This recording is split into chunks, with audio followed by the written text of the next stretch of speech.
and to the republic for which it stands, one nation, under God, indivisible, with liberty and justice for all. You may be seated, except for Councilmember Dehart.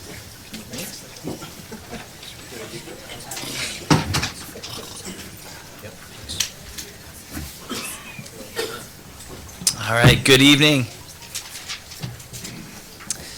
It is an honor to present a plaque to outgoing Councilmember Dehart. Councilmember Dehart has been on this council for 8 years and has been a steadfast leader in this community and on this dais. Your wisdom, your temperance is something that is admirable and something that I will look back fondly in working well with you. So in appreciation for your dedicated leadership and commitment to the citizens of Turlock, I want to say thank you for your 8 years of service to the city. Thank you. Thank you.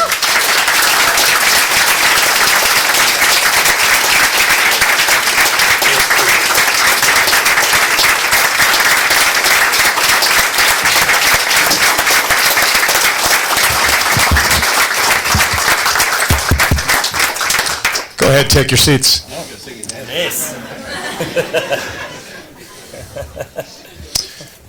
Honorable Mayor, esteemed colleagues, manager, attorney, clerk, police chief, fire chief, departmental directors, city employees that are here that are not one of the above, and to you, the people of Turlock. I have got to tell you that this has been one of the most fantastic experiences one could ever hope for in one's life. As I reflected over the course of the last couple of weeks, I realized that tonight culminates 30 years, 8 months, and 18 days of public service in one form or another. 22 years, 8 months, and 13 days in the Marine Corps. Thank you, fellow Marine. And 8 years here.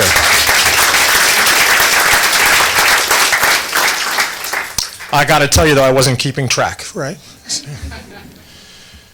All of the missed mail, all of the missed homes, visits, all of the meals, time away from family. But I'd do it again in a heartbeat. Don't ask me to, but I would. As for the last 8 years, I've got to tell you, I would do this again. Mr. Nazarati had a different idea. The voters of Turlock had a different idea, and I think that's okay. You see, because every 2 years, the voters in Turlock have an opportunity to push reset. And that's what they've done. You know, I could talk about infrastructure tonight, but I won't. Aren't you glad? I could talk about policy. And there are some of you that are probably really glad I'm not going to do that. Rather, I'd like to talk about a couple of other things that really mean more to me than you can possibly imagine. I would trust that you would have felt the care of what I'm about to express. I'm a firm believer that as leaders, whether it's in public service, in municipal setting, federal service, corporate leadership, wherever, we have to be prepared to lead with mercy. The willingness to recognize issues. The compassion to reach out and to help in whatever way we possibly can. And then in those rare circumstances where we must, to apply justice. When we see injustice, we've got to deal with it. We've got to correct it. And that's why I guess I feel so humble and glad and grateful. All of those wonderful things for the experience of the last 8 years. The list of people that I have to thank is immeasurable. I've talked with most department heads, I've talked with some of the employees, I've talked with some of my fellow leaders, some of you in the community. And the list just keeps getting longer. So I'll stop. Ellen, thank you. God bless you. Former Mayor Andre, God bless you. Thank you. Former Council Mayor's House, Speicher. Thank you. Where'd you go? There you are. There's got to be somebody I'm missing here. If I did, speak up. I don't want to ignore. Supervisor Chiesa, where did you go? I know he's here. Thank you for those things that you've done on behalf of our fair city. It's been awesome. And now, I'm going to cradle the microphone with one last hearty thank you. Thank you for one of the best experiences in my life. I almost said short life, but you can all see that's not quite true. But thank you.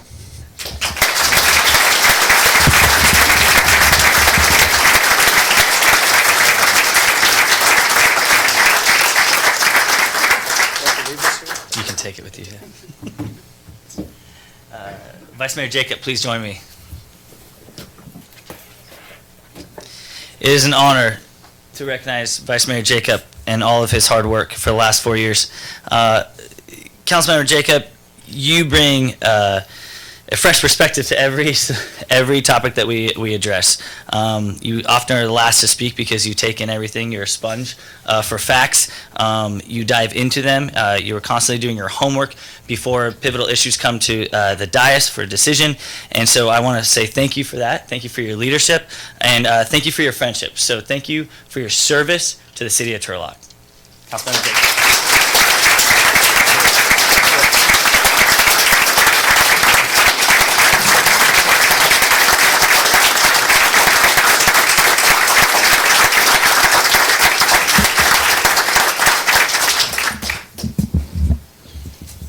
Thank you, Mayor Soyseth. I'm going to try not to get emotional right now. Thank you to each and every one of my colleagues, Councilmember Scare, DeHart, Bublak, Mayor Soyseth, former Councilmember Nascimento, some of the most incredible people that I could have ever asked to work with and alongside for the betterment of our community. City of Turlock would not be what it is without the incredible individuals that are sitting right here and up at the dais, our executive staff, our entire staff, our management team, and every great organization like ours is built on a strong foundation, so from the bottom up. Some of the most incredibly talented people that I have had the privilege to work alongside, to learn from, to lean on, to help push our policy objectives forward.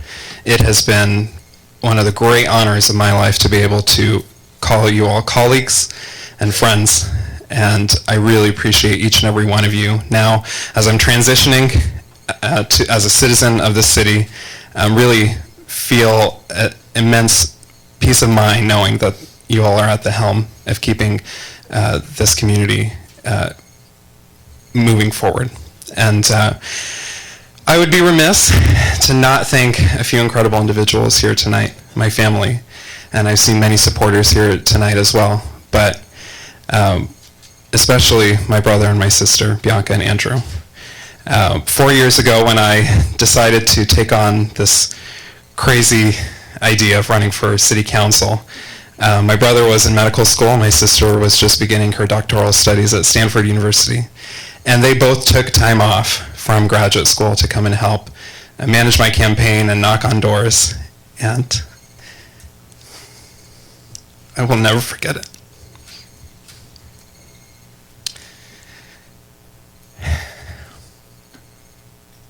I love you guys.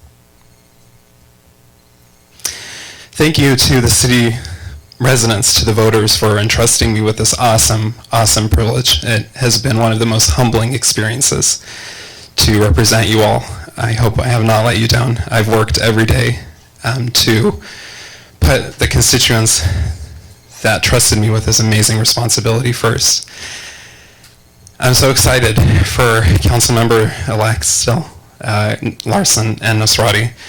I know that you guys are going to thrive in this position. I know both of you individually, and I'm very excited to see you grow in this position, and always here, just a phone call away if there's anything that we can do to help.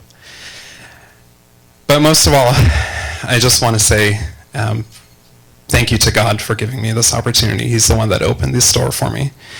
And if you all remember back to my campaign signs 4 years ago, I had on there Proverbs 16:9.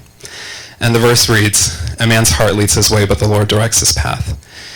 And that's not just something that I flippantly put on my campaign signs. It's something that I really have tried to live out as an elected official throughout the campaign, really making sure that my service to this city and everything that I'm doing is pleasing before the Lord. And so I feel extraordinarily blessed to call Turlock home, and will continue to. I'm excited about the next step and pursuing law school. I think it should be great to expand my academic arsenal, but Turlock will always be home, no matter where that takes me. And so, outgoing council members, I've heard this here before, but just as a reminder, you all now work for me. So, thank you very much.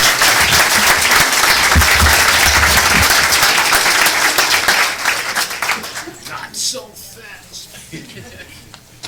All right. I'm not going to let you leave. I'm going to stay up here for a second. So, we have a part two. It is my honor to have been the vice mayor for the past year, and in that role, I'm privileged to be able to present a proclamation to our beloved Mayor Gary Soyseth. You didn't know this was happening, did you? I did not.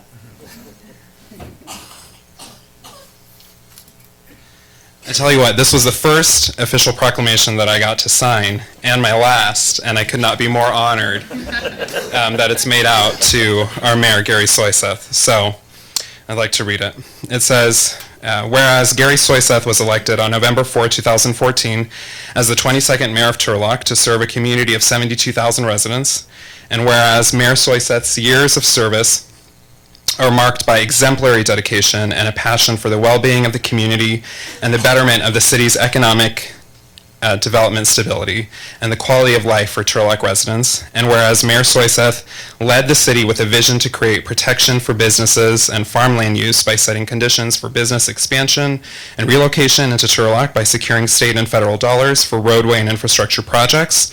And whereas Mayor Soyseth was a constant voice on two important issues to the Central Valley region, transportation and drinking water, where he advocated at the local, state, and federal levels to educate the importance on investing and securing state and federal funds for these infrastructure necessities to serve Turlock's residents and the region for decades to come.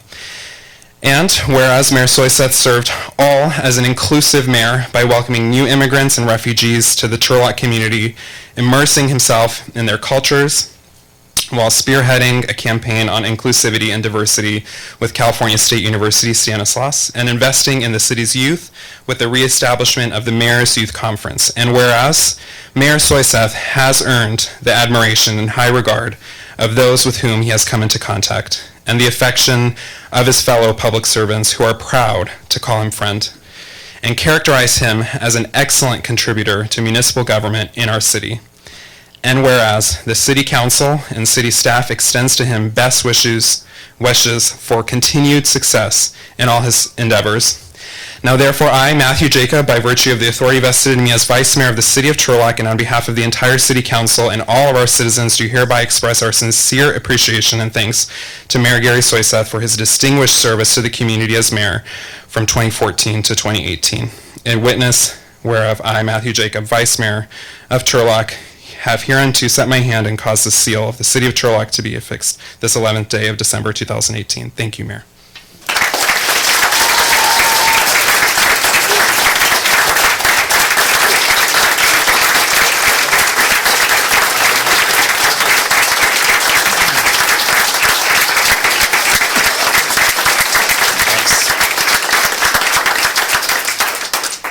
Thank you, and easy family out there.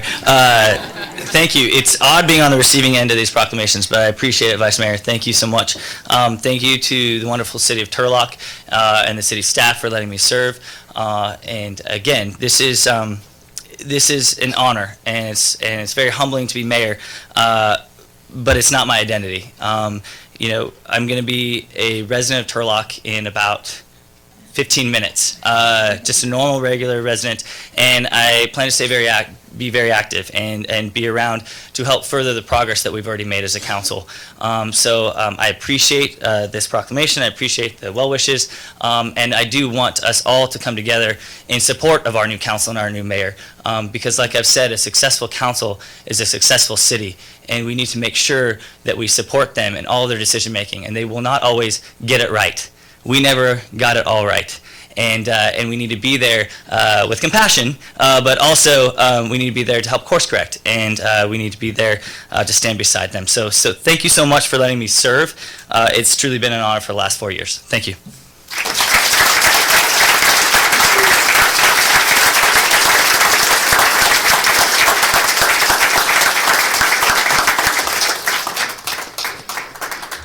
At this time, I know there are some remarks some folks in the audience have requested to make regarding the outgoing council members. If you'd like to make any comments, please come to the podium at this time.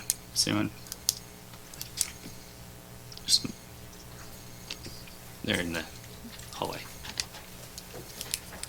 Hello, my name is Patrick Shields. Sorry, ESPN app pushed me off. I've been a resident of Turlock my entire life. And roughly 3 years ago, I was diagnosed with cancer. As a 17-year-old kid, I was scared. Actually, I was terrified of everything. But I learned a lot. And as I progressed in my life, I got to meet some really amazing people. Cancer opened a lot of doors for me. But one door that specifically opened was Gary Soyseth and this council and this city government. In a year and a half, I studied at the University of Nevada, Reno. I've lived in 4 different states, working in politics and nonprofits. I was very grateful to have interned with inside this city for Mayor and Pitt, and I am ever so grateful for the people who sit on this council right now and in about 15 to 20 minutes when it changes. Because democracy is beautiful. Election season is beautiful, despite the signs. But I think that as we move forward, this city is going on to great things. And I can't thank Councilmember DeHart and Councilmember Jacob enough for also being there in times when I just was seeking guidance for my life, seeking guidance for the future of my career. But I want to specifically thank Gary. You didn't know it probably, but when I was in high school and I was a junior class representative, Gary and I took a picture together at an election convention. And since that day, I've always looked up to him. It has been an amazing experience to learn from this council and learn from Gary specifically. There's not a time that I do not come into town that he does not stop and have coffee with me to talk about my life, talk about where the city's going, and talk about how thankful he is that I'm still here. And for me, that speaks beyond words. So, Gary, thank you so much for everything. Thank you for your continued persistence in helping me with my career choices, with my faith, with my family. And most of all, thank you for being there when a young, sick kid needed guidance. I am truly thankful for everybody in this city. I love this city. And 2022 is going to be a great year. Thank you.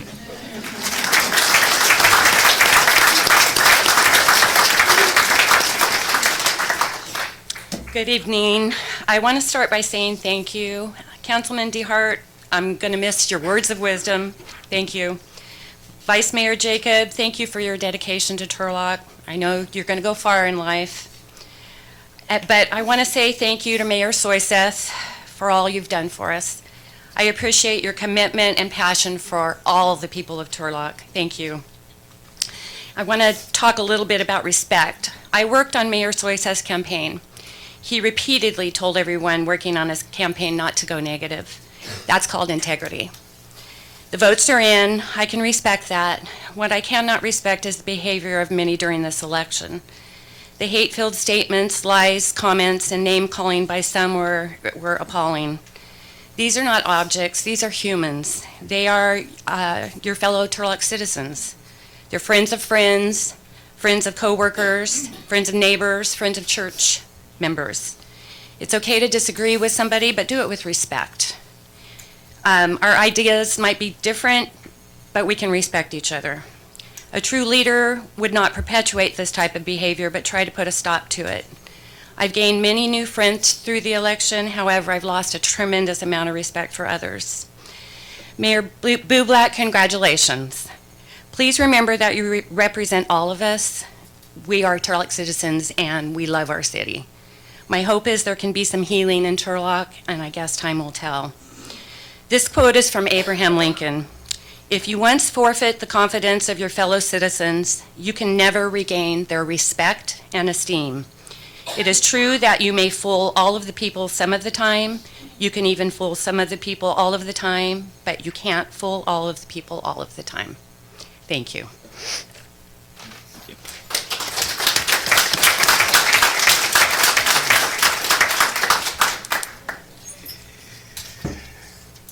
Good evening. Frank Johnson, Modesto, a Turlock wannabe. A lot of people don't understand that being in an administrative position sums up to what each and every one of you have just said. I can be with my family. In that administrative position is one lonely, lonely position. You can't drag your family in it, and you can't take your family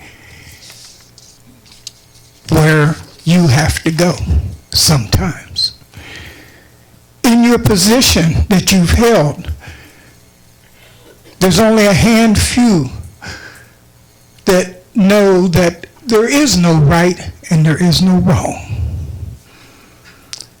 It's how you're governed by a system. And sometimes the system doesn't have the humanity that humans do. So when a decision is made, sometimes many don't understand. So as you leave the diocese, that diocese will never leave you. Washington, D.C., the Oliver Hotel, I was taken there by a government official out of Turlock. And I was sitting in a chair, and the bellhop came and said, "Sir, do you know who sat in that chair?"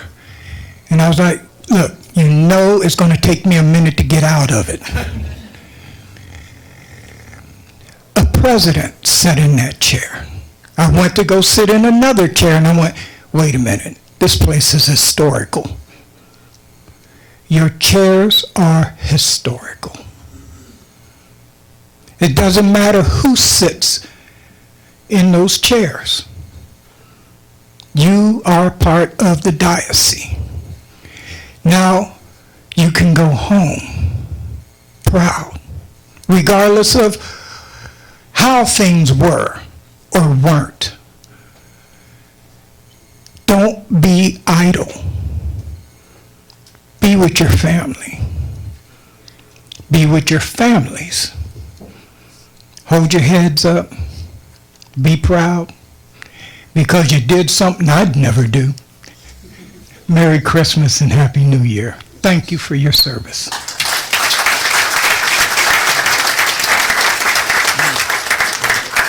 Is there anyone else from the audience like to address council? Yes.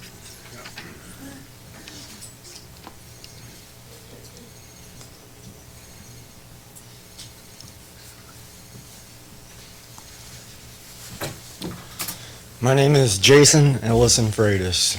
I am a citizen of Turlock. I want to thank you, Gary, because you have fixed areas that I hadn't been affected in, and I see most people are, doing quite well with their lives. But there are areas right now that I'm praying and hoping that the new council, which the Voices of Turlock has heard, that, maybe these people out at Broadway Park and areas that was failed to be looked at, like letting newspapers put 300 kids annually on reports and stuff like that. That's allowing the mission to get $15,000 for a playground when there's actually only like 10 kids homeless in Turlock.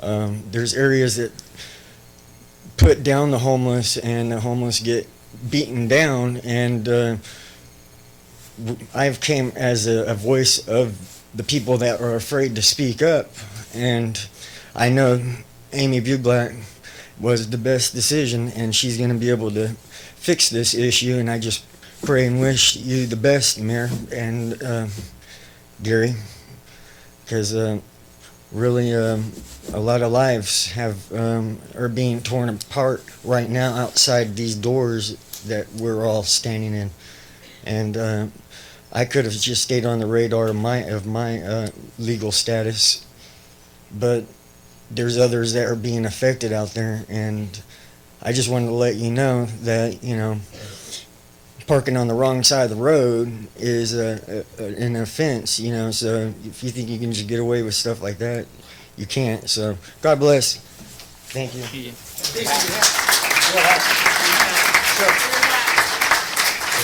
Anyone else like to address the council? Address the council as it's presently composed. Yeah? No? All right. I'm going to close this part of it, and I am not prolonging my time as mayor, but there's been a request by Lorraine for me to move item 3A up, and I'm going to be giving you your proclamation in a second.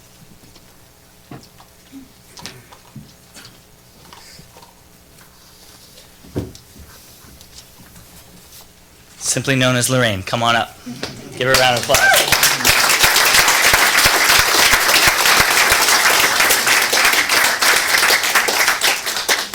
Still adhering to the rules to keep her badge in plain sight. I like this, Lorraine.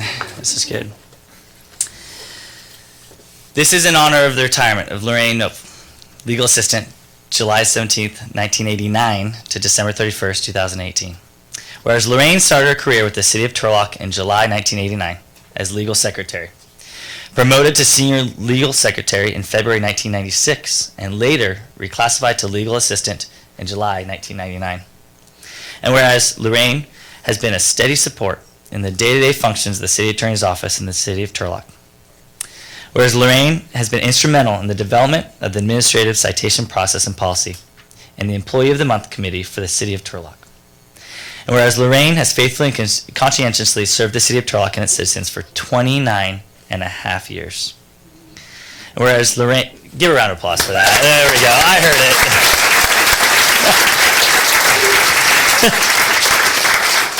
Whereas Lorraine is not only highly regarded for her professionalism and commitment to the city, but Lorraine has been a personal friend to me and to all, providing kind words of wisdom and support. And whereas Lorraine will retire from her position as legal assistant effective December 31st, 2018. Whereas the City of Turlock, whereas the City Council, by this recognition, wishes to express its great appreciation to Lorraine for exceptional service, loyalty, and dedication to the City of Turlock. Now, therefore, I, Gary Soyseth, for the very last time, by virtue of the authority vested in me as mayor of the City of Turlock, and on behalf of the entire City Council and all our citizens, do hereby commend Lorraine, legal assistant, for her many years of valuable service and express our sincere thanks and appreciation on behalf of the City of Turlock. Congratulations.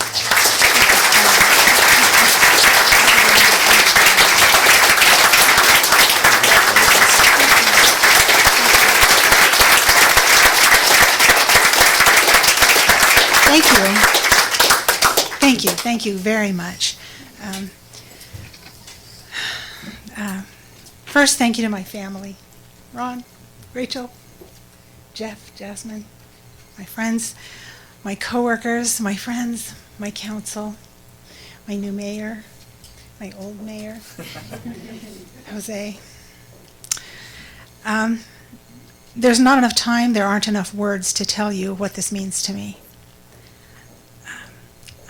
Working here has been one of the greatest blessings in my life. And believe me, I am most richly blessed. So what I'd like to say is, I could wish you joy and peace to last a whole life long. I could wish you sunshine or a cheerful little song, or wish you all the happiness that this life could bring. But I wish you Jesus more than anything. Thank you.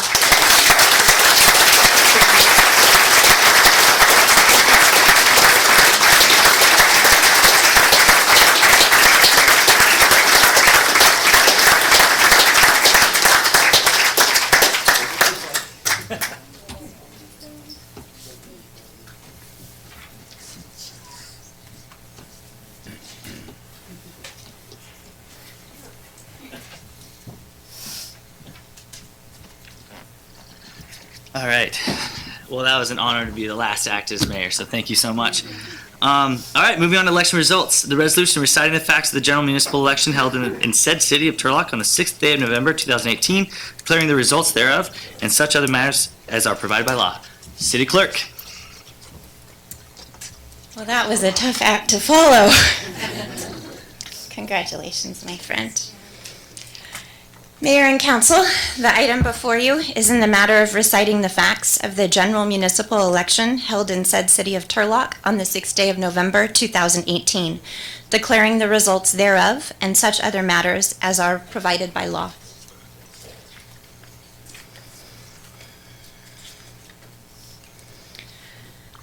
I, Jennifer Land, City Clerk of the City of Turlock, State of California, do hereby certify that I did cause a public canvass on the returns of the votes cast in the general municipal election held on November 6, 2018, within the interior boundaries of the City of Turlock, and do hereby declare the results thereof as follows. Mayor, 1 to be elected. Amy Bublak, 8,300 votes. Gary Soyseth, 6,607 votes. Brad Bates, 6,342 votes. Jaime Franco, 930 votes. Amy Bublak was elected mayor of said city for the full term of 4 years. Member, City Council, District 1, 1 to be elected. Nicole Larson, 2,861 votes. Forrest White, 1,407 votes. John Bolios, 1,070 votes. Autumn Salazar, 720 votes. Logan Cisco, 156 votes. Nicole Larson was elected member City Council District 1 of said city for the full term of 4 years. Member City Council District 3, 1 to be elected. Andrew Nusrati, 3,176 votes. Bill Dehart, 2,741 votes. Andrew Nusrati was elected member City Council District 3 of said city for the full term of 4 years. Measures voted upon during this election, none. Voting statistics and the number of votes given at each precinct to each person is set forth in Exhibit A to the resolution included within the agenda packet. This information is now entered into a record this 11th day of December 2018.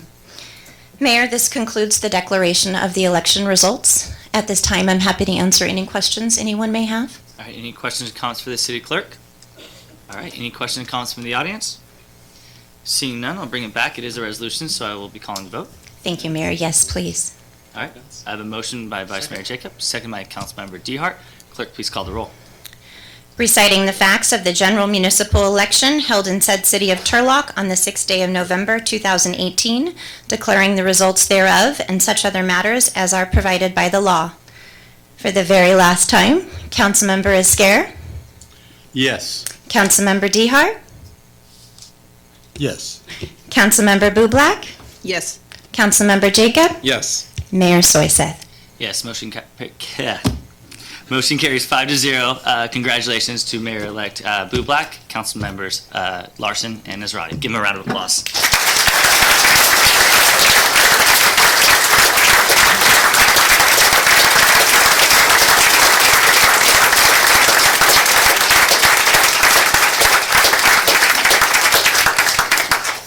All right, I believe we'll now proceed with the oath of office for the mayor.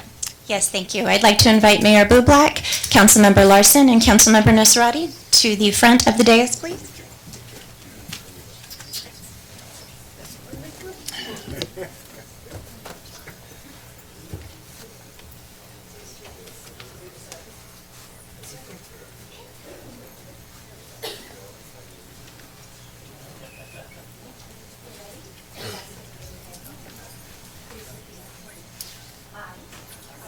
Please state your name. Nicole Larson. Andrew Nazrati.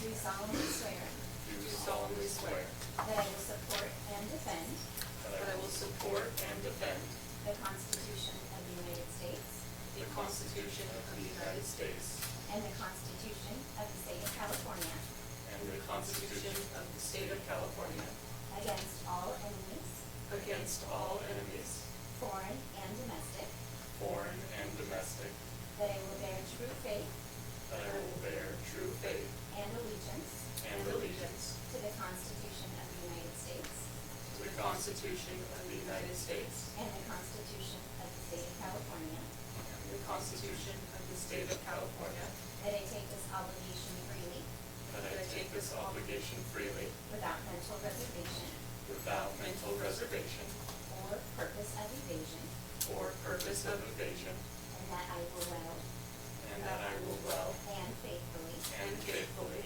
discharge the duties discharge the duties upon which I am about to enter. upon which I am about to enter. Please state your position. Please state your position. Member City Council, District 1 Please state your position Member City Council District 3 of the City of Turlock. of the City of Turlock. Congratulations to you all.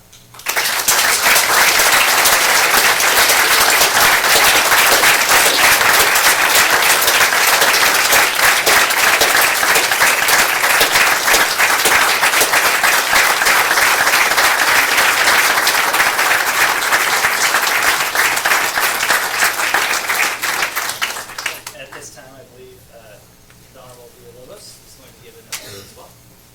Thank you. So, I understand that from being here that you and Turlock like speeches. What great speeches we've heard today. And so I just want to give a brief one, and I want to say, I'm going to administer this oath. You've just taken the oath that was prescribed by law. This is an oath that I understand you as a board, as a council, have chosen for yourself at some point in the past, and I think it's absolutely amazing. I think it's absolutely an amazing oath, and as I was driving here today, us judges, we stay out of politics. We don't get involved. That's not our thing. But as I was driving here today, I heard that in Washington today, everyone was disagreeing, believe it or not. They were. But I tell you what, if in Washington and in every city across this country of ours, the people that are deciding the issues that affect us the most would take this oath that you're about to take today, we would be a better place, just like Turlock is a better place because of all of you. So that's my little speech. We're going to proceed with the oath. Mayor and council members, do you, and we'll raise our right hand, do you agree as an elected official that your fundamental duty is to serve Turlock and to respect the constitutional rights of all to liberty, equality, and justice? Will you keep your private life unsullied as an example to all, maintain courageous calm in the face of scorn and ridicule, develop self-restraint, and be constantly mindful of the welfare of others? Will you be honest in thought and deed in both your personal and official life? I will. Will you be exemplary in obeying the laws of the land and the regulations of the city, whatever you see or hear of a confidential nature or that is confided to you in your capacity? Will you keep that ever confidential unless revelation is necessary pursuant to the laws of the state of California? Will you agree that you will never act officiously, or permit personal feelings, prejudices, animosities, or friendships to influence your decisions?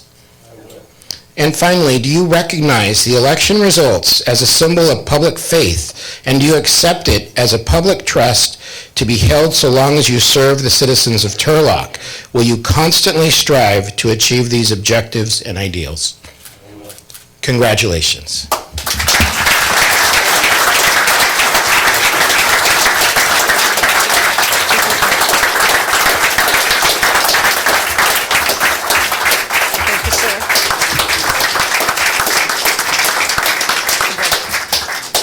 At this time, I'm going to call a brief recess to let the newly sworn-in council members and mayor be with their family and friends, and we will depart. So thank you so much for being here.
Okay. In there? What's going on? No, you're just some white out over it.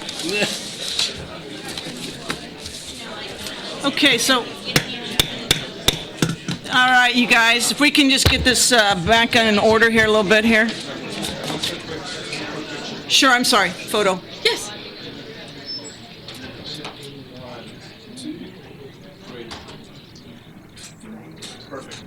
Were you guys smiling? No? Were we supposed to? Never smile when you're up there. People will think you're guilty of something. Okay, we're going to get started in just a second. We just make sure IT is on board with us. Don't want to have something not taped here. Oh, God. We good? Can you get his okay? Is George ready? He's back.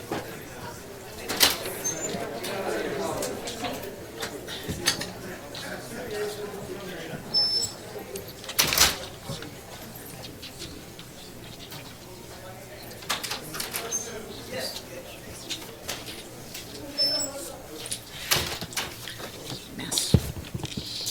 What happened to my water?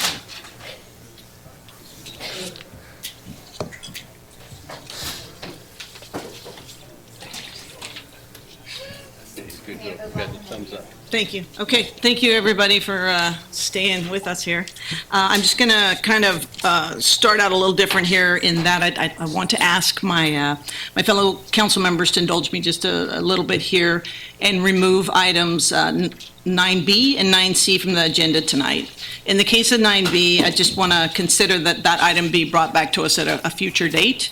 And then in regard to tonight being such a special night, new council being seated, myself being seated, I just hope that maybe we could have just a ceremony and less huge dialogue and have to break off into some huge discussions. And so I think it would be more appropriate if we have our summit tomorrow for the homeless and discuss the other item, so it's more fresh in our minds about what we're going to talk about. Unfortunately, Councilmember Scare won't be there for that, but if I could indulge and get maybe a motion and a second to do that, I'd appreciate it.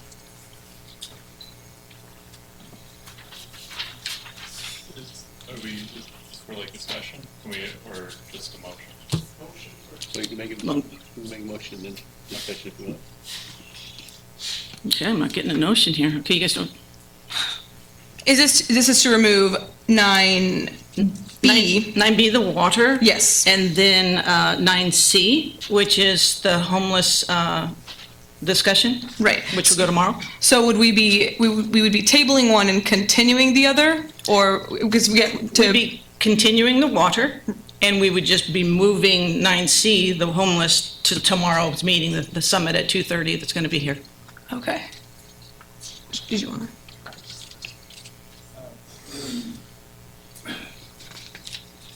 Yeah, so I would take a motion to move the shelter crisis vote into tomorrow's meeting. I would make a motion for that, just for 9C. For 9B, I would prefer that we allow the director to present, and we could potentially decide on that at that point. Okay, is there a second? I'll second. Okay, we have a motion and a second to move forward pass the homeless item on till tomorrow, which will be at 2:30 here at City Hall, and it'll be Homeless Summit to discuss all the different facets of homelessness and joblessness, et cetera. So, clerk, call the roll. Oh, you want it open to public, I apologize. Yes, let's open to the public. Anybody have any questions in regard to us moving the homeless item to tomorrow? If you do, okay, please come to the microphone.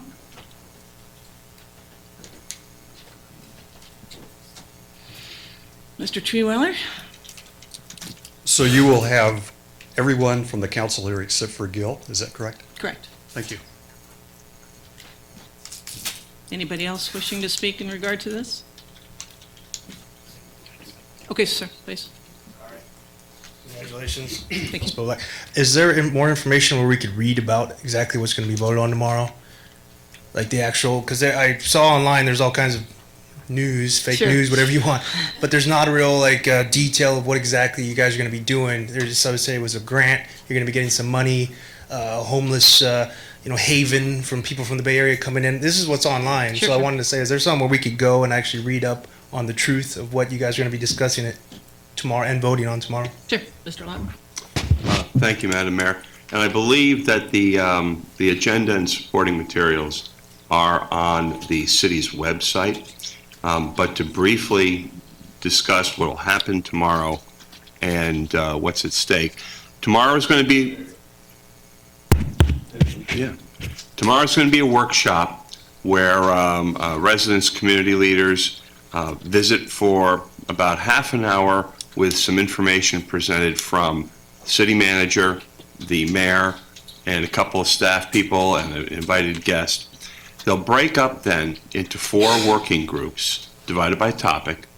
They'll have about an hour to brainstorm, come back with some bullet points, some summary ideas, present them back to the council at the end of that meeting.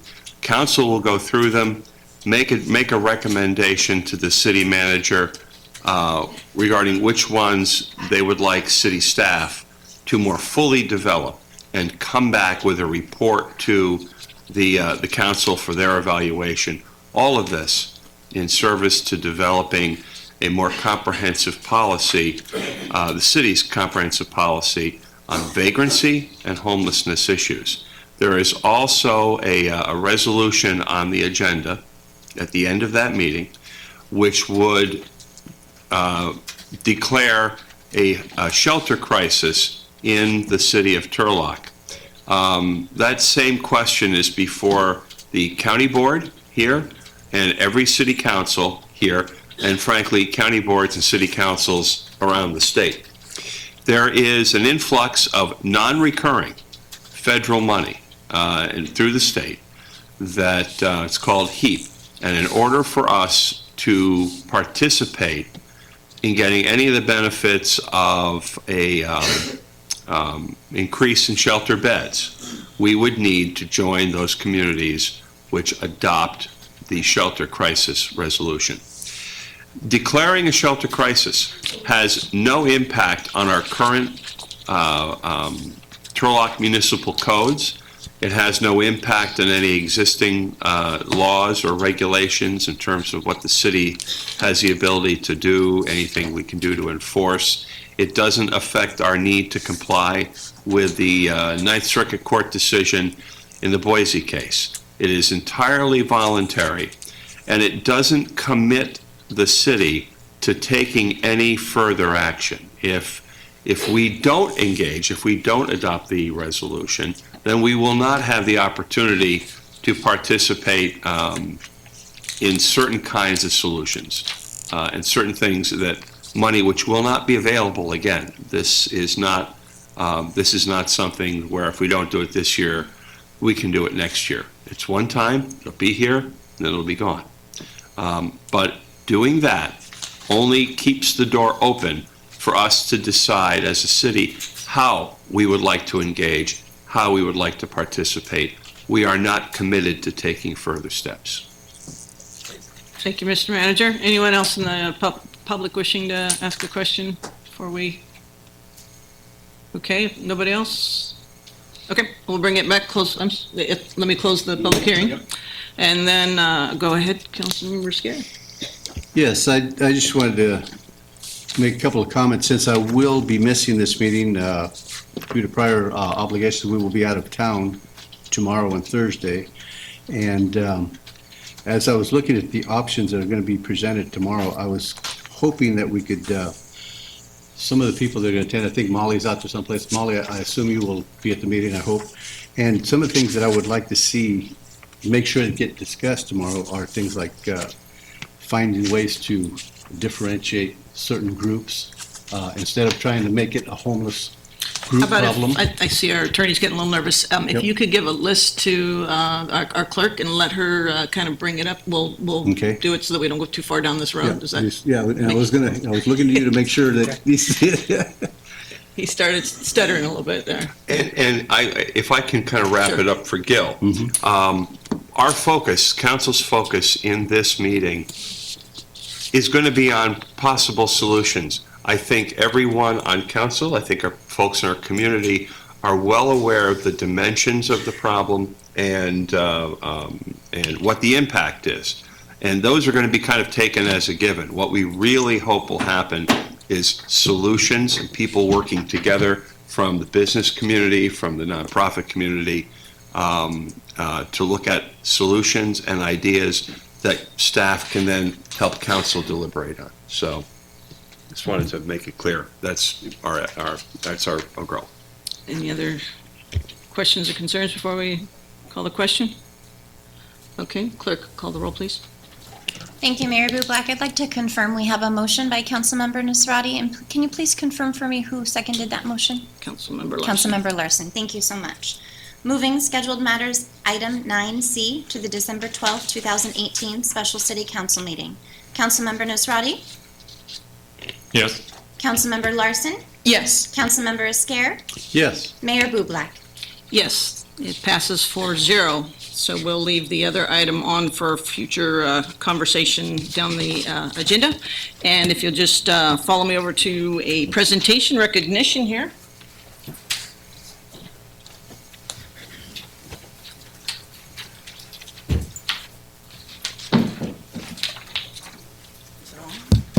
It is. Okay. So we have Employee of the Month, and it is Allison Martin. Come on up, Allison.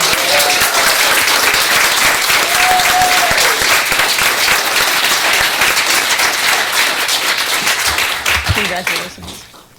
So each month we have somebody that is chosen amongst many, many people, and this young lady has been chosen. So let me read about what they say is the qualities that she displays here. So Allison began working at the City of Turlock in February of 2006, and that was an office assistant in the Neighborhood Services Division of the Police Department. She transferred to administration in 2010 and was mentored by Executive Administrator Assistant Mary Souza. Oh, you got some skills. In the Office of the Chief of Police in 2015. Allison transferred to Municipal Services Department to work for Director Michael Cook as his Executive Administrative Assistant. That's a lot of work.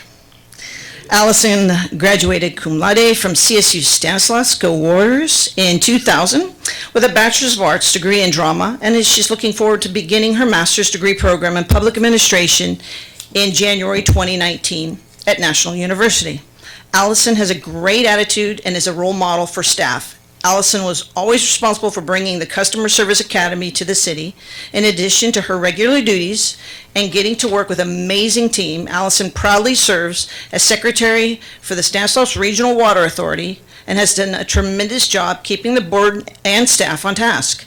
Allison takes extra steps to make sure tasks are completed on time and continues to strive for excellence. Allison's personal hobbies: she's been married to her soulmate, Donnie, for 12 years. They are a blended family, proudly raising Haley, 18, Finnegan, 16, and Nora, 14, through good times and bad. They are active, outdoorsy family, regularly camping, hiking, dirt bike riding, backpacking, boating, fishing, golfing, jeeping, and vacationing. So please help me in giving a warm welcome and a thank you to our Employee of the Month, Allison. So, Allison, you must have some people here besides just your work family. So if you want to speak and just introduce them. Yes. Thank you. Thank you, Mayor and Council, and thank you to the Employee Awards Recognition Committee and to those who nominated me. A wise person told me recently that compliments are gifts, and you should gracefully accept the gifts you are given. Therefore, I humbly accept this gift on behalf of the Municipal Services Department. Under the leadership of City Manager Bob Lawton and Director Michael Cook, municipal services staff are role models for excellent customer service in every interaction. Managers and supervisors are encouraged to mentor their staff, modeling hard work, dedication, and a can-do attitude. Team members in every division are inspired to achieve their personal and professional goals in the spirit of continuous growth. The team of professionals that I am proud to serve with are truly exceptional.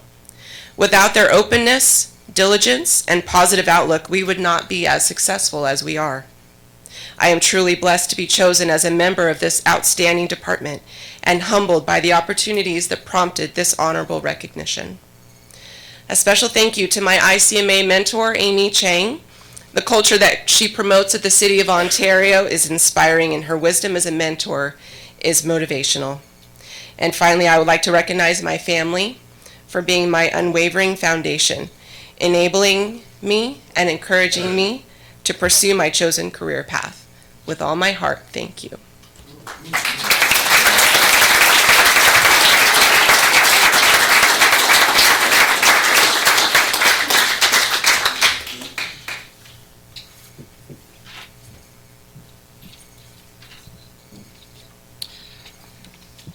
All right, we'll move on to special briefings, and we have no special briefings. Public participation. This is open to public participation. Any member who would like to speak, address the council on an item that is not on the agenda. If you haven't filled out this card, feel free to just wait and come up at the last second, and we'll get you in there for at least 5 minutes. Mr. Treeweller.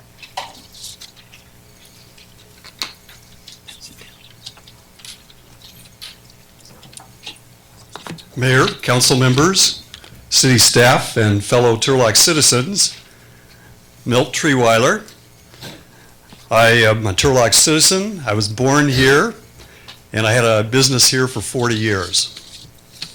First, I want to congratulate our new mayor, Amy, and our 2 new council members. I know you worked very hard to get this position, earn this position, and it's really nice to see you, and you get to see the fruition of your great work. What I want to do is do something a little bit different. I want to talk a little bit about my family. Both sides of our family moved here to Turlock in 1918. And I say our family because my sister's sitting in the back. So anyway, I just want to go through this very briefly. But my mother's side moved from Fort Dodge, Iowa. And they got here sometime in the late spring or early summer. They actually ended up living on Monte Vista Road where Sizzler's restaurant is now. And that was also the corner or the area where the original Monte Vista schoolhouse was located. On my father's side, they actually arrived here in Turlock in December, 100 years ago. They came into the train station over here. I actually went over there this afternoon and just took a look at this train station, imagining them coming in on a train from Mount Shasta City, Iowa, by the great Mount Shasta Mountain up there north of us. And there was a lot going on here in Turlock in 1918. We actually had the end of World War I, which was in November. They signed the armistice. And then we went on, we had the Spanish flu here in Turlock, actually all over the world. Millions of people died in that pandemic flu. And my dad would always talk about the family having to wear their masks when they went downtown. They had masks that everyone had to put on. It was required by city code in the city of Turlock, actually all cities everywhere, because this was such a deadly disease striking the world. So the other thing is that when they arrived here, you look at our Carnegie Library, which is now the Carnegie Arts Center, but the original portion of it was brand new. That was built in 1916, and it was a brand new building. If you look at the train depot, that was also built in 1916, just a little over 100 years ago. And if you look at this very building that we're in right this moment, it was also started, construction was started on this building in 1916 and completed sometime in 1917, and this was the Ford garage. This is where all the Fords were bought here in Turlock. So I just wanted to let you, I wanted to share that history with you. I also want to recommend that you join the Turlock Historical Society if you're not already a member. This is one of our publications that it's well written, and actually it just happens to cover 1918 because it is 100 years ago. And so a lot of this is mentioned right in this magazine. So again, it's only $25 per single person. If you're not already a Turlock Historical member, please join the society. Thank you. Thank you, Mr. Treewaller. Mr. Johnson?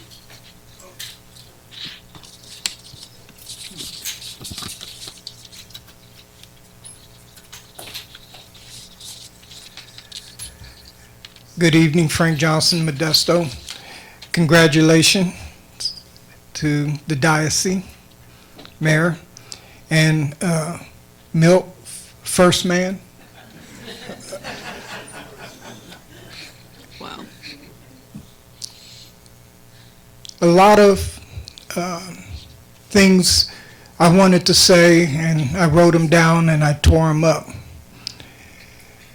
I think that there's no words to say what the voters have already spoken, and their actions are now visible.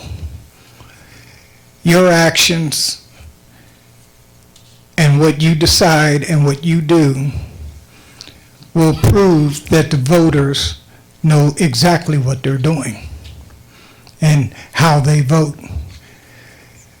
Turlock has always been on the map in Stanislaus County for many, many years as the leading city, financially, structurally, industrially. So it never lost that realm. It just went dormant for a while. Welcome. Thank you, Mr. Johnson. Diane Bartlett, the library.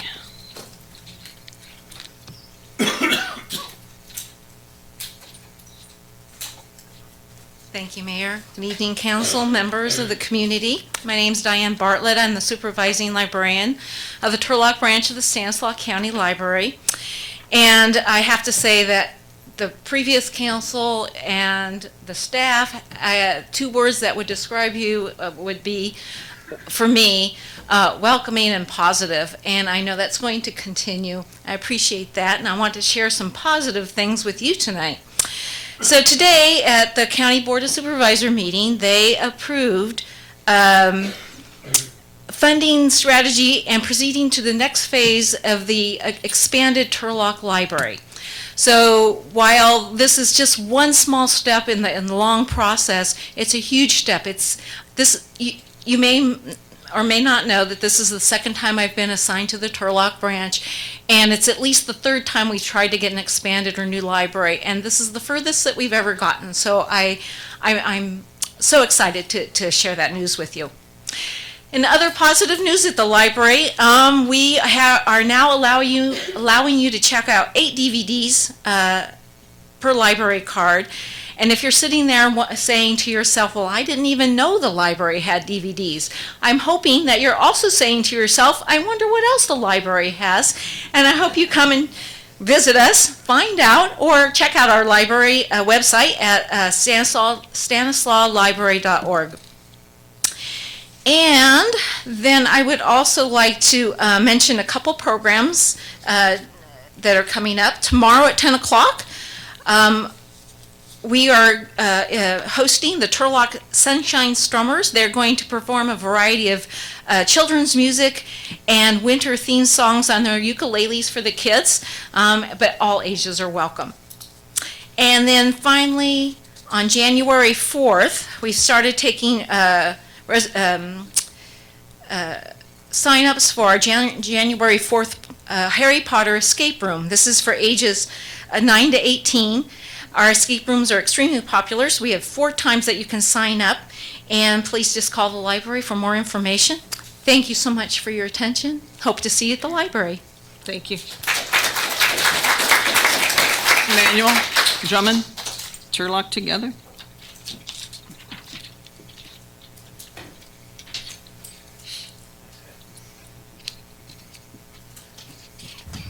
Good evening, Honorable Mayor Amy and council members. Welcome and congratulations on the new council members, and I think the city's has done well.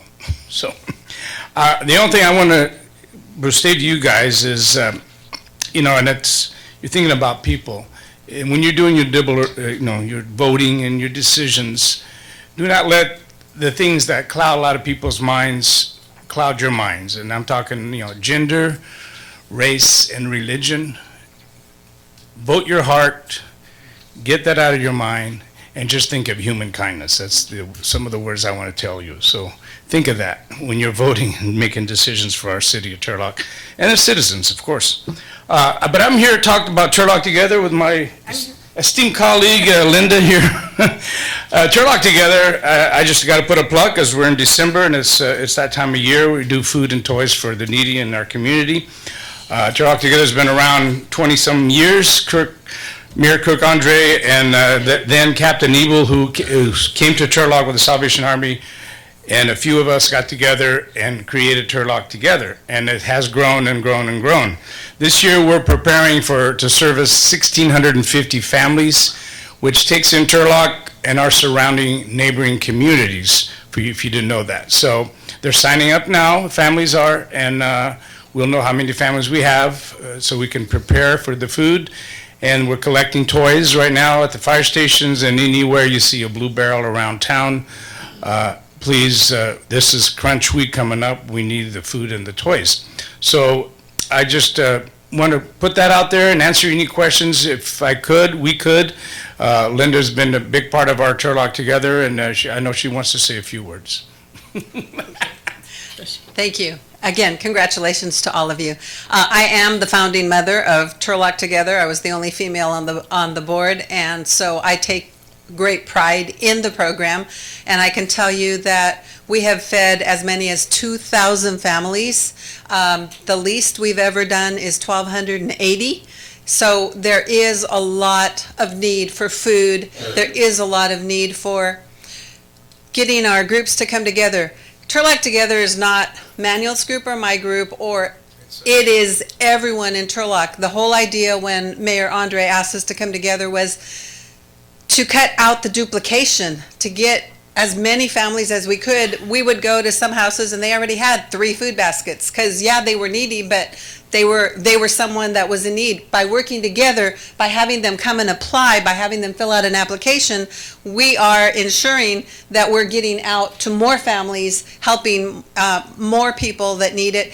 And remember, if you're a Turlockian and you go to the Turlock schools, there is no food or for breakfast or lunch during those 2 weeks that those kids are off. So the food baskets, 40, 50, 60 pounds of food that we are offering these people is making a difference. It makes a difference. So thank you. If you're not on board, come join us. 5 to 7, we're at the warehouse. Thank you. Thank you.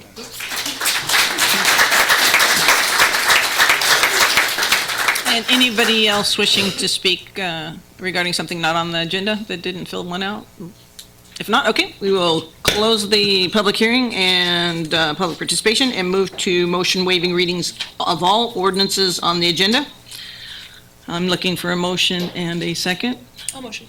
Second. Got a motion by Councilmember Larson and seconded by Councilmember Esquer. Clerk, call the roll. Thank you. Waiving reading of all ordinances on the agenda except by title. Councilmember Nasrati? Yes. Councilmember Larson? Yes. Councilmember Esquer? Yes. Mayor Bublak? Yes, it passes 4-0. Okay, declaration of conflicts of interest and disqualifications. Seeing and hearing none, we will move on.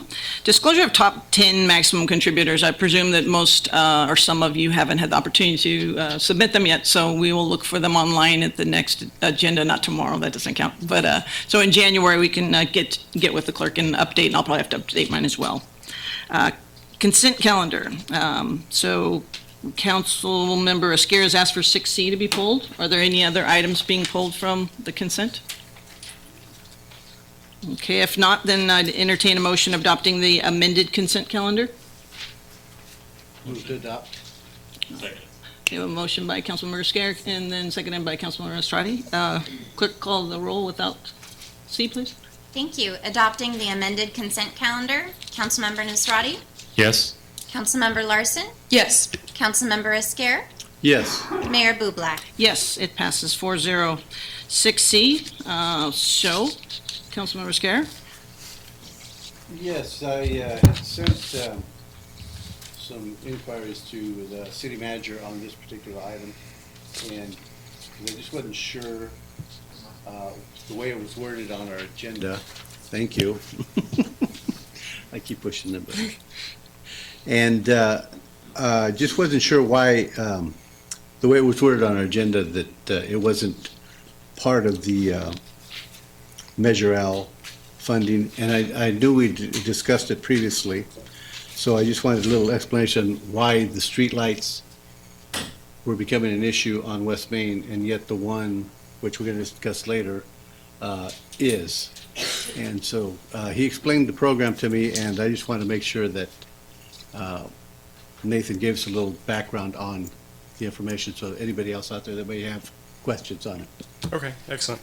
Good evening, Mayor, members of council. The item before you tonight is rejecting bids that were submitted for a project to install a traffic signal at the intersection of West Main and West Avenue. The bids came in much higher than anticipated. Staff is able to rework the project, take some of those costs out, basically rescope the project, advertise, and we'll think that it will come back within an acceptable amount, of which we'd bring that back for you at a future meeting. Councilmember Esquerra, to answer your question specifically, the Measure L backup listing for the traffic management component includes installation of traffic signals. And there's approximately 20 or so traffic signals that are identified by intersection in the backup listing. This project was not one of those.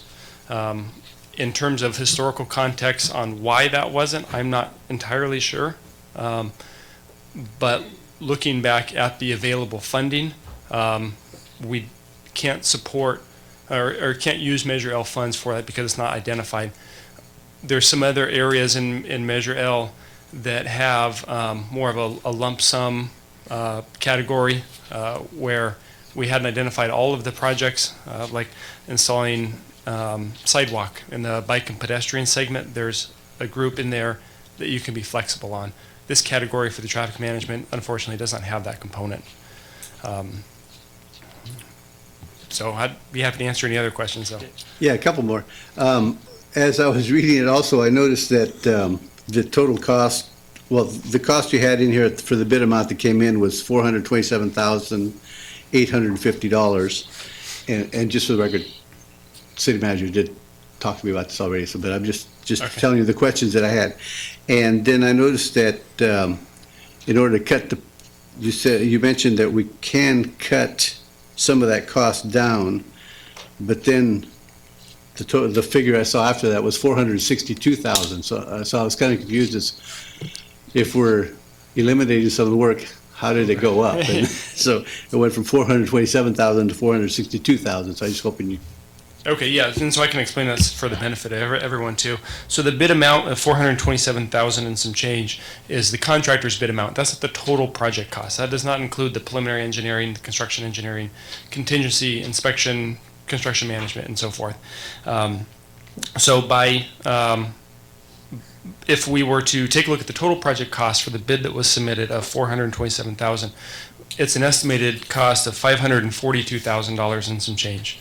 So if we were to retool the project and cut some curb ramps, cut some concrete, cut some paving out of this project, not out of the work that will be done, they will be shifted to another project that can support those activities. But to cut them out of this project and stay within the available federal funds, I anticipate the bids will come in closer to $320,000, of which our total project cost would be within the acceptable federal funds, which is $462,000. Okay. And one final. I had a problem with rejecting a bid because it's too high and then bringing it back later because it might be cheaper. I think we had we had an incident like this a year or so ago. Yeah. And it didn't really work out that well, so I'm a little wary about rejecting something, hoping that it'll come back cheaper. Can you give me a little bit of information? I can try and calm your nerves, yeah. So the intent of rejecting this is to retool and rescope the project, eliminating scope from the project. So we're not going to re-advertise as is. We're not looking at adding anything to it. We have the existing West Main infrastructure project that can install those improvements. And so the work won't get done at all. It'll get done with that project. So there always is the risk of having to have the bids come in higher again. If that's the case, we can reevaluate at that time. There are not available federal funds that we could seek, additional funds. Staff looked at multiple different funding sources of which we have to support a project like this, and we couldn't find the available federal funds. So if the bids do come in higher than the amount of funds we have available, then we can have a discussion as to what direction staff or council would like to go at that time. Okay, thank you, Nathan. You have any other questions of staff? All right, then we'll be opening this up to public. Anybody having any questions, please come to the dais. Okay, if not, we'll close. Yes, sir. I just had a couple of quick, there's 2 points I wanted to clarify with Please, Nathan. proceed. I apologize. So this is from a CMAQ grant, correct? Correct, yeah. Where's that money come from? It's a federal grant produced by the FHWA, Federal Highways Administration, and it's under the Congestion Mitigation and Air Quality Grant. And so it's there to reduce air quality. Not to reduce air quality, but to improve air quality. And so this is all federal money. There's no local match required, correct? That is correct. Now, when this project started, it was in what, 2014? When city staff applied for this project, it was 2014, correct? So your bid estimate is 4 years old. It wasn't as if, in preparing the budget, it wasn't as if we missed in real time projecting, getting a good estimate for the bid. This is a function of the federal government's management of these projects, where you start here and you stay in a holding pattern for 3 years, and they still give you the same amount of money to do the job 3 years later that they were going to give you when you started. That's correct, yeah. Okay. So we do our best to estimate 4 years down the road, but yeah. Thank you. Okay, are there any questions, concerns, or what's the will of the council? I'll introduce the motion. Okay, got a motion by Councilmember Scare, I'll second. second by Councilmember Larson. Clerk, call the roll, please. Rejecting all bids submitted for city project number 16-59, intersection improvements at West Main Street and West Avenue. Councilmember Nusrati? Yes. Councilmember Larson? Yes. Councilmember Esquer? I'm going to vote no. Mayor Bublak? Yes, passes 3-1. Okay, we'll move on to final readings. Clerk, can you read the title of the ordinance and roll call, please? Adopting an ordinance reauthorizing Section 3-8-1701 of the Turlock Municipal Code, reauthorizing the collection of public, educational, and governmental access fees, PEG fees, on state cable franchises operating within the city, as introduced at the November 27, 2018 City Council meeting. Councilmember Nusrati? Yes. Councilmember Larson? Yes. Councilmember Esquer? Yes. Mayor Bublak? Yes, passes 4-0. Thank you. Move on to public hearings. We'll introduce the public hearing adopting an urgency ordinance will be for educational and access fees. I thought you weren't going to be here. I'm here. All right, that's awesome. I have not left yet. Okay. Kelly is in the building. What? This may sound familiar because, yes, it's identical to the final reading we just had, except for the fact that we are asking council to consider adopting an urgency ordinance, and I would ask City Attorney Sanchez to correct me if I'm wrong. If the council were to adopt the urgency ordinance tonight, there would not be the 30-day waiting period. Okay, and we did present this at the 27th meeting, but we did not, we need a 4/5 vote, and unfortunately we didn't have 4/5 of the pie available. So the item before you is to get our, we call them PEG fee, reestablished. It's 1% of gross revenue that the cable operators collect and then forward to us. The city uses our PEG fees to broadcast the meeting, and we did council upgrades, and it makes it possible that everybody can watch this meeting from home and on YouTube. So I would be happy to answer any questions that anyone may have. Any questions? Okay, if not, we'll open it to the public. Anyone questioning this, wanting to ask any questions? Okay, we'll close the public hearing and bring it back to council. What is the will of council? Move. Do it to dance. Motion by Councilmember Scare, a second by Councilmember Estrada. Clerk, call the roll, please.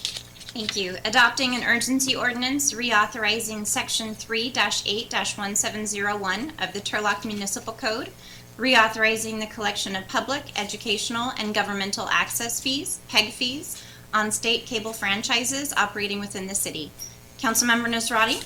Yes. Councilmember Larson? Yes. Councilmember Esquer? Yes. Mayor Bublak? Yes, passes 4-0. Thank you. Thank you, Kelly. Moving on to item 8B, we'll be introducing a public hearing regarding an amendment to the Turlock Municipal Code regarding the powers and duties of the city manager.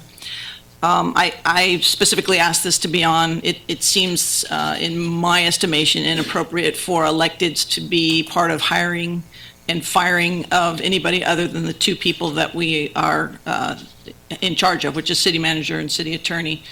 And it also makes it impossible for someone who might be asked to leave, and they have no way to come to us with an appeal because we became part of the process. So what I prefer and would ask you to indulge is that the city manager is in charge of hiring and firing, and then if somebody doesn't like the outcome, then they are able to appeal to the council.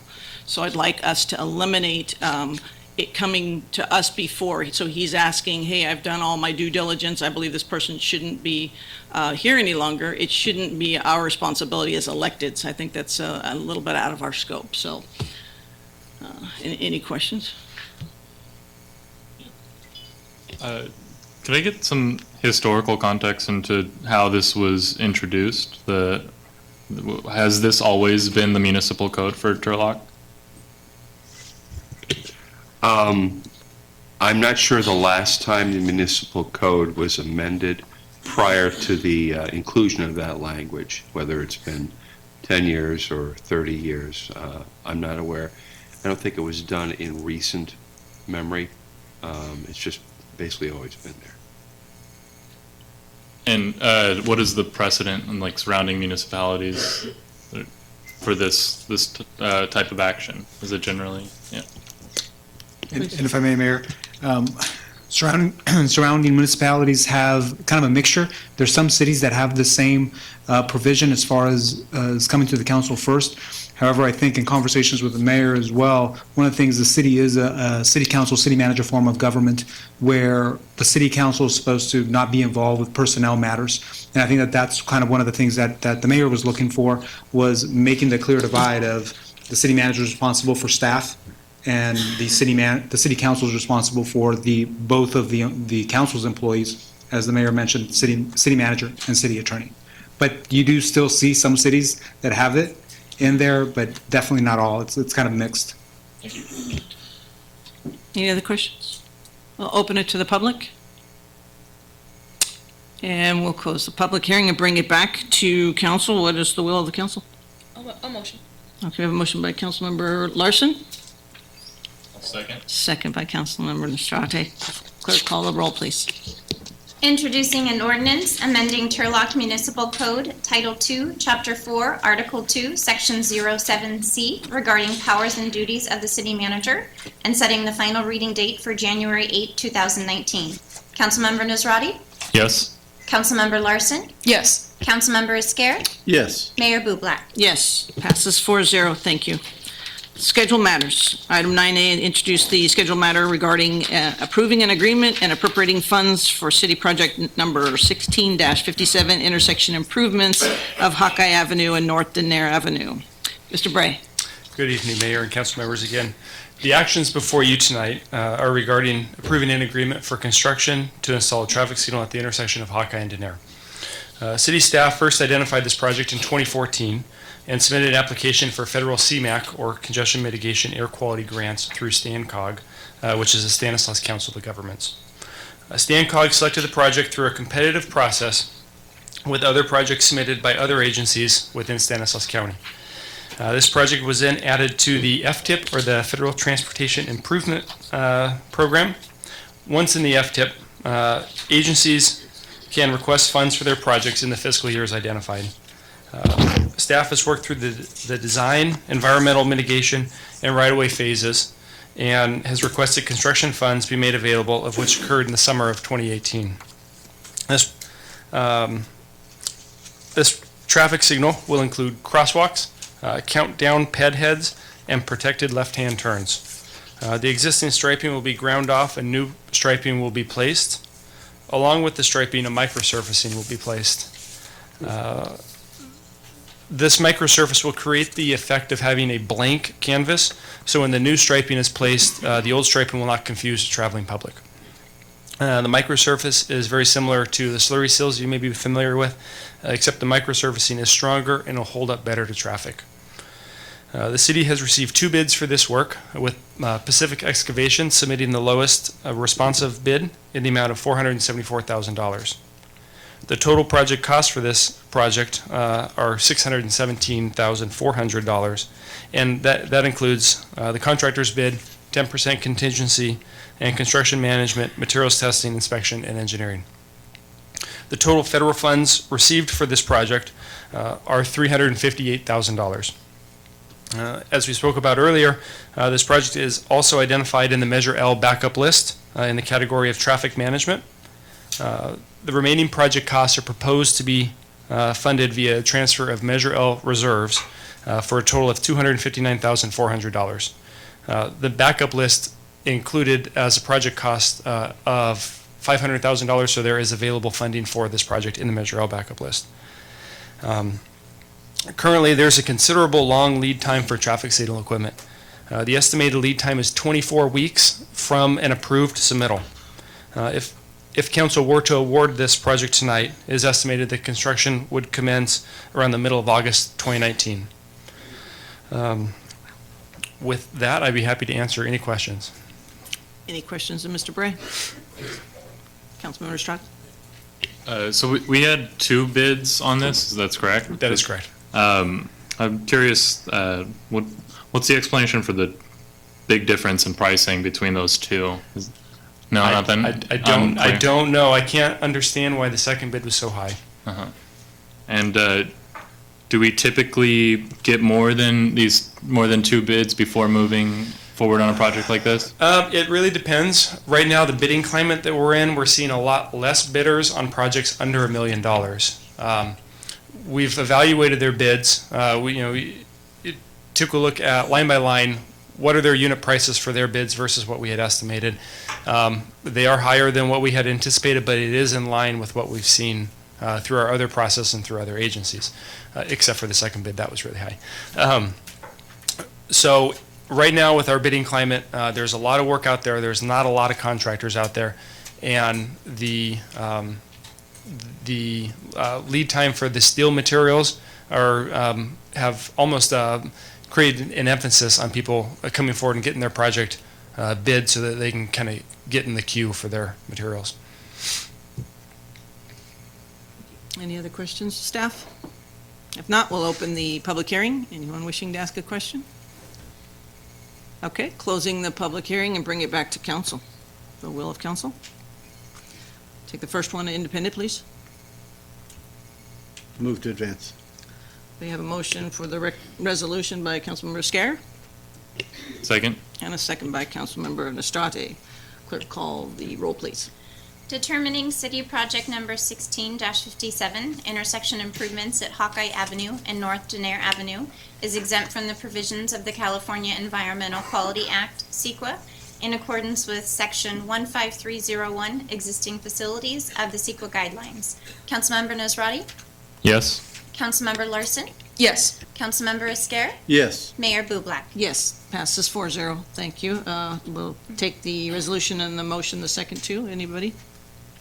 Introducing them? Move to introduce. We have introduction by Councilmember Scare. I'll second. And a second by Councilmember Larson. Thank you. Clerk, call the roll, please.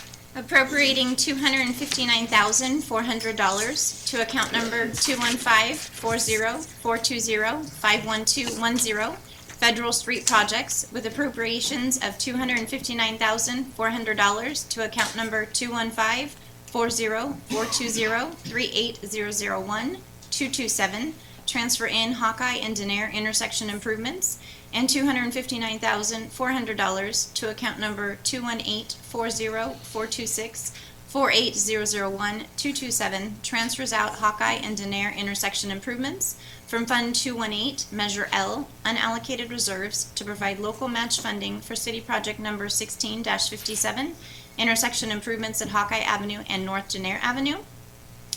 Awarding bid and approving an agreement in the amount of $474,000, Fund 215, with Pacific Excavation, Inc. of Elk Grove, California, for City Project Number 16-57, intersection improvements at Hawkeye Avenue and North Denair Avenue. Councilmember Nosrati? Yes.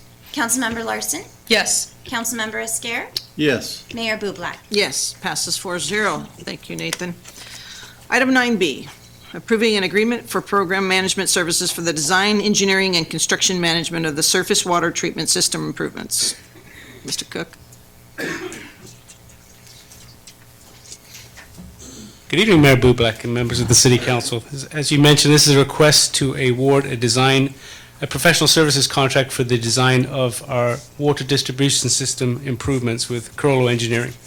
So the City of Turlock has 3 water storage tanks in town. We have one here in the downtown area, one west of the wastewater treatment plant, and one in the west side industrial specific plant area. And those tanks act as buffers where we pump those full of water during low demand times.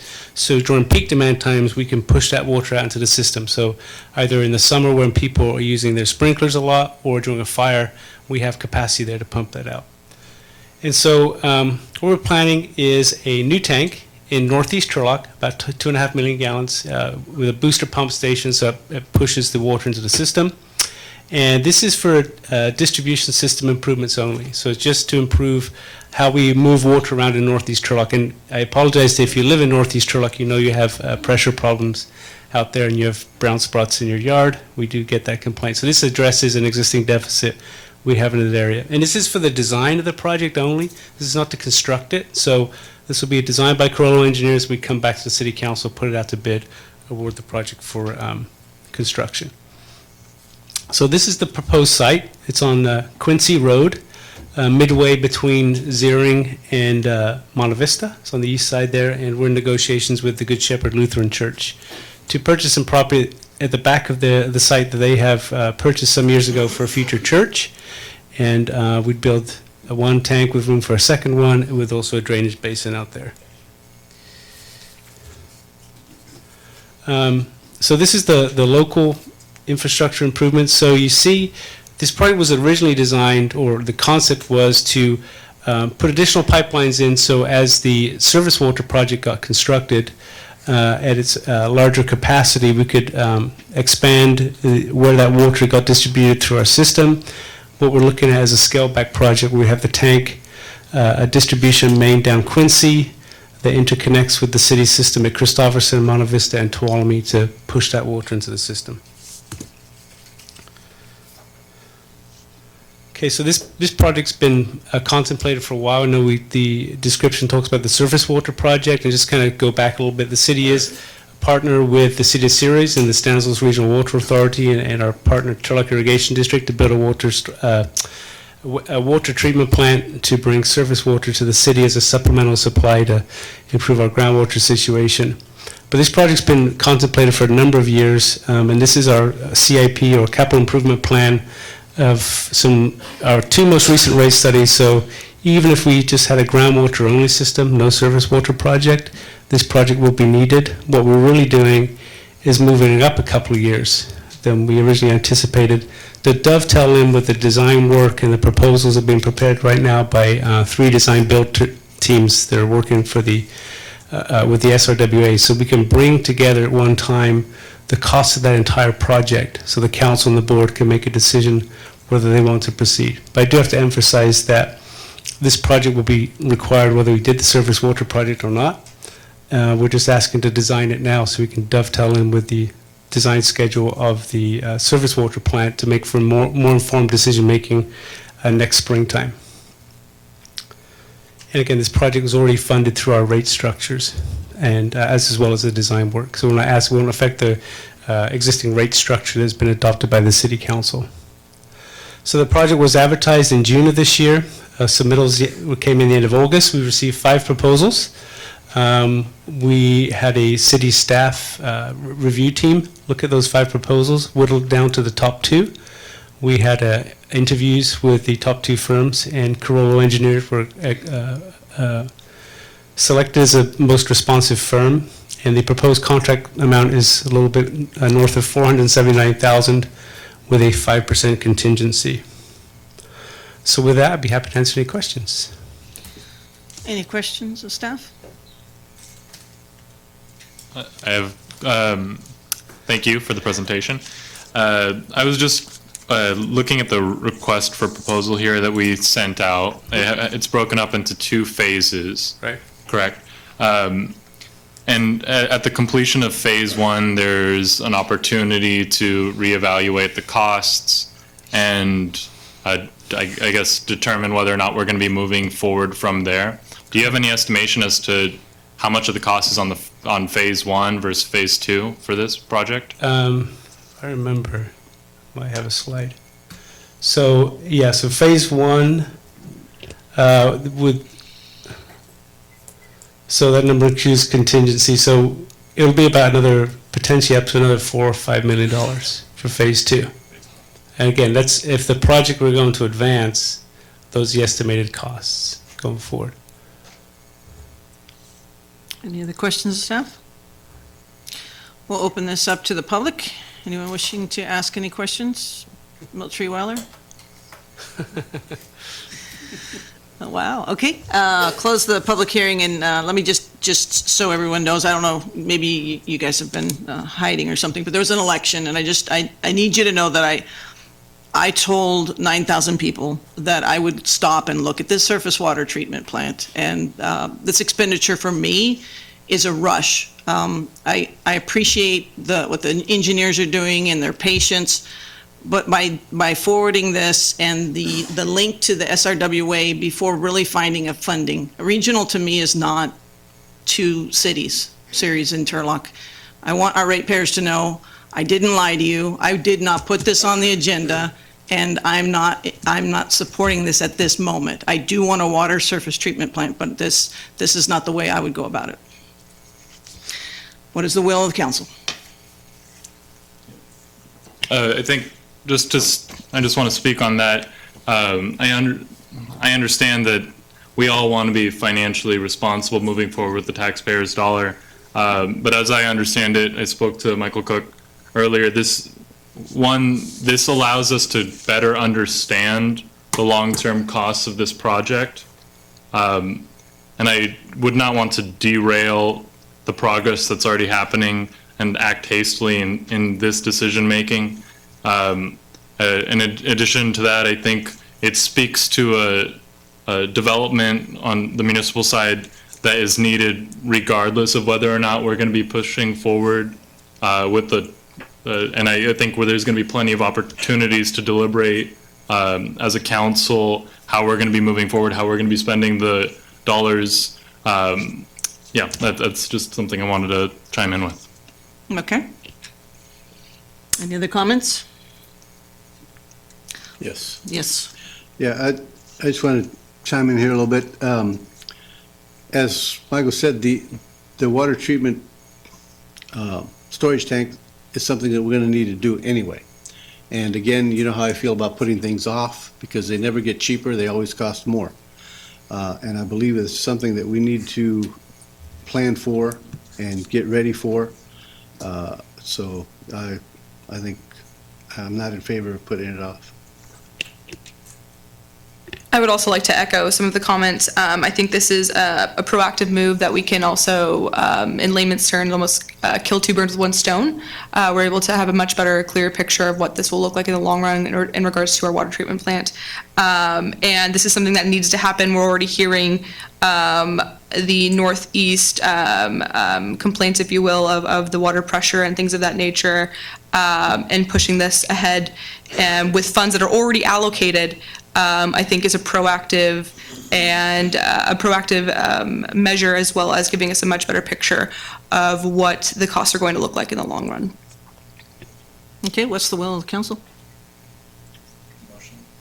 A motion by Councilmember Nastrati, Second. and a second by Councilmember Scare. Clerk, call the roll, please. Awarding RFP number 18-039 and approving a professional services agreement between the City of Turlock and Carollo Engineers, Inc., Carollo, for program management services for the design, engineering services during construction, and construction management services for the City of Turlock surface water distribution system improvements in an amount not to exceed $479,086 in a form approved by the interim city attorney. Councilmember Nasrati? Yes. Councilmember Larson? Yes. Councilmember Esquer? Yes. Mayor Bublak? No, it passes 3-1. Thank you. Moving on to 9D. This is authorizing an issuance of an RFP to provide affordable housing opportunities of 2 city-owned properties. Ms. Pitt? Yes, Whoops. good evening, Sorry, Mayor sorry. Bublak and members of the council. Welcome. The item before you is a request for us to issue an RFP for 2 affordable housing opportunities. One is for sale or with a forgivable loan terms, and the other one is for a master lease. By virtue of some background, when we have additional home-related or housing-related dollars, either in CDBG or a home, oftentimes we'll seek out some opportunities to how do we enhance affordable housing stock in our community. We had an opportunity, the units, the one I'll talk to first, the units across the street here on A Street came up for sale.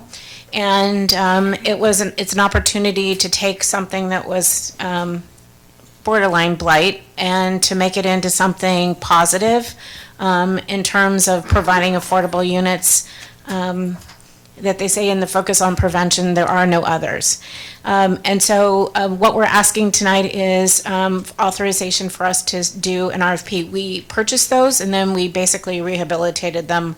And they're gorgeous. If anybody would like to go look at the insides, they are pretty amazing. We've had a great contractor working with us on those units. And what we would like to do is maintain control of those, which is why we're asking to master lease that particular development. The other one is for a duplex over on Park, and that we would grant those through forgivable loan terms to a nonprofit agency. If the council so chooses to give us authorization to release the RFP, those proposals will come back. We will, amongst staff, look at all of them and then come back with a recommendation to council and some deal points and documents, whether it'll be a lease agreement or a purchase and sale agreement. So council will have an opportunity to weigh in again as well. So with that, I'd be happy to answer the details and the specifics of the 2 properties are included as an attachment to the RFP, and I'd be happy to answer any questions. Councilmember Scare?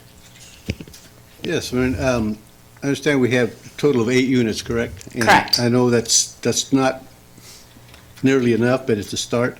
But I did have a question on if we're going to do the managed or the forgivable loans, who is actually going to manage the properties? Is that going to be managed by someone in the city or? So no, so the master lease, yes, Housing Program Services will manage the master lease with the nonprofit that we would award to for the A Street properties. We just felt that given the proximity to City Hall that we want to hang on to some more control over how those properties are operated. Gives us oversight and annual inspections, that kind of thing. The duplex over on Park, we would award those like what we did we had another with Haven Women's Center. We provided them a safe haven house, and it was a loan with forgivable terms that you all participated in us basically giving it to them, and they make it an affordable unit. We transfer ownership to them. It has covenants. It has an equity stake that in case they don't ever comply or the nonprofit goes defunct, we're able to get it back. Any other questions? Councilman Sharp? Would any of these properties be eligible for some of the federal funding for rehabilitation, like the No Place Like Home Act? So we've already spent a lot of federal money in both of these. They were acquired and rehabilitated with home investment funds. So with those comes some covenants in terms of affordability and that sort of thing. The No Place Like Home, on the competitive side, we have some other options for those that might be a better fit. But the way that the competitive process works, by giving them the property, there's a deduction in the point score. So it could be for No Place Like Home on a lease, but we would need a nonprofit to basically apply, and they certainly could. Any other questions? If not, we'll open it to the public. Anyone wishing to speak in regard to this? Please, come up. No, I gotta go up to the microphone. Everybody wants to hear you. Just a question, so if they're gonna be, what's gonna be the rent, or who qualifies to get into these businesses? And if the city is gonna act as a landlord, given the proximity to the property, if they collect revenue, where does that go? Which fund is it gonna be dispersed to? So the Home Investment Partnership, federal dollars that we use to acquire and rehab the units across from, they need to be at 60% of the area median income or below. That would be a requirement of whoever we would award a master lease to. The master lease, we would initiate a master lease with a nonprofit. They would be the ones that would basically sublet and manage the property. There's requirements in the RFP, if you might notice, about maintenance reserves and that sort of thing. And so that would be all a requirement of a master lease, and those terms would come back to you in an agenda item once a recommendation was put forward. Any of the rents stay with the nonprofit, but there's an expectation that they need to maintain the property. They have to pay taxes, property taxes, they're not waived. And so there'll be expenses, but much like the project we did for We Care, we did a fourplex for We Care. We gave them that, but they got to keep the rent, and they used the rent as leverage and additional matching funds, which is how the We Care shelter is now open 10 months instead of 4. But you're building the capacity of your nonprofit partner to serve a greater sector of the community. Any other questions of public? All right, we'll close the public hearing and bring it back to council. What's the will? One more question. Yes. Yeah, Mayor, one more question for you. So if it's going to be managed by the nonprofit, they're in charge, they're going to be responsible for all the property taxes and everything, right? So there'll be no more expenses to the city other than what we've already spent? Correct. Okay. Okay. And if we wanted to set some sort of parameters for whatever nonprofit, what types of services they'll be offering to the people within there, we could do that after the request for proposals come through? So on page 5 of the RFP, it notes the scoring criteria. So we will score them based on their organizational financial documentation, their narrative proposal of who they choose to serve, their implementation plan, their project budget, the affordability and their clients served, and then their management experience. So those are the criteria in which we would score proposals. We have made it clear that we were looking to do either permanent supportive housing, transitional housing, veterans housing, any of those. And it could be for any of the demographics within those sort of housing types. And the types of services they'd be offered that fall under the narrative proposal? Correct. Okay, great, thank you. Looking for what you guys want to do with this? Got a motion by Councilmember Nastradi, second by Councilmember Scare. Clerk, call the roll, please. Authorizing the issuance of a request for proposals, RFP, to provide affordable housing opportunities for the sale and master lease of 2 city-owned properties. Councilmember Nazrati?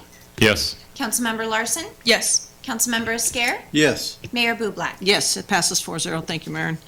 Moving on, 9E, repealing the action of having granted the mayor or city manager authority to execute agreements for legal services. I had asked this to be on the agenda, and I believe that it's not appropriate for us to be delving into legalities as elected officials and participating in that fashion. Mr. City Manager, did you have anything to follow up on that? Thank you, Madam Mayor.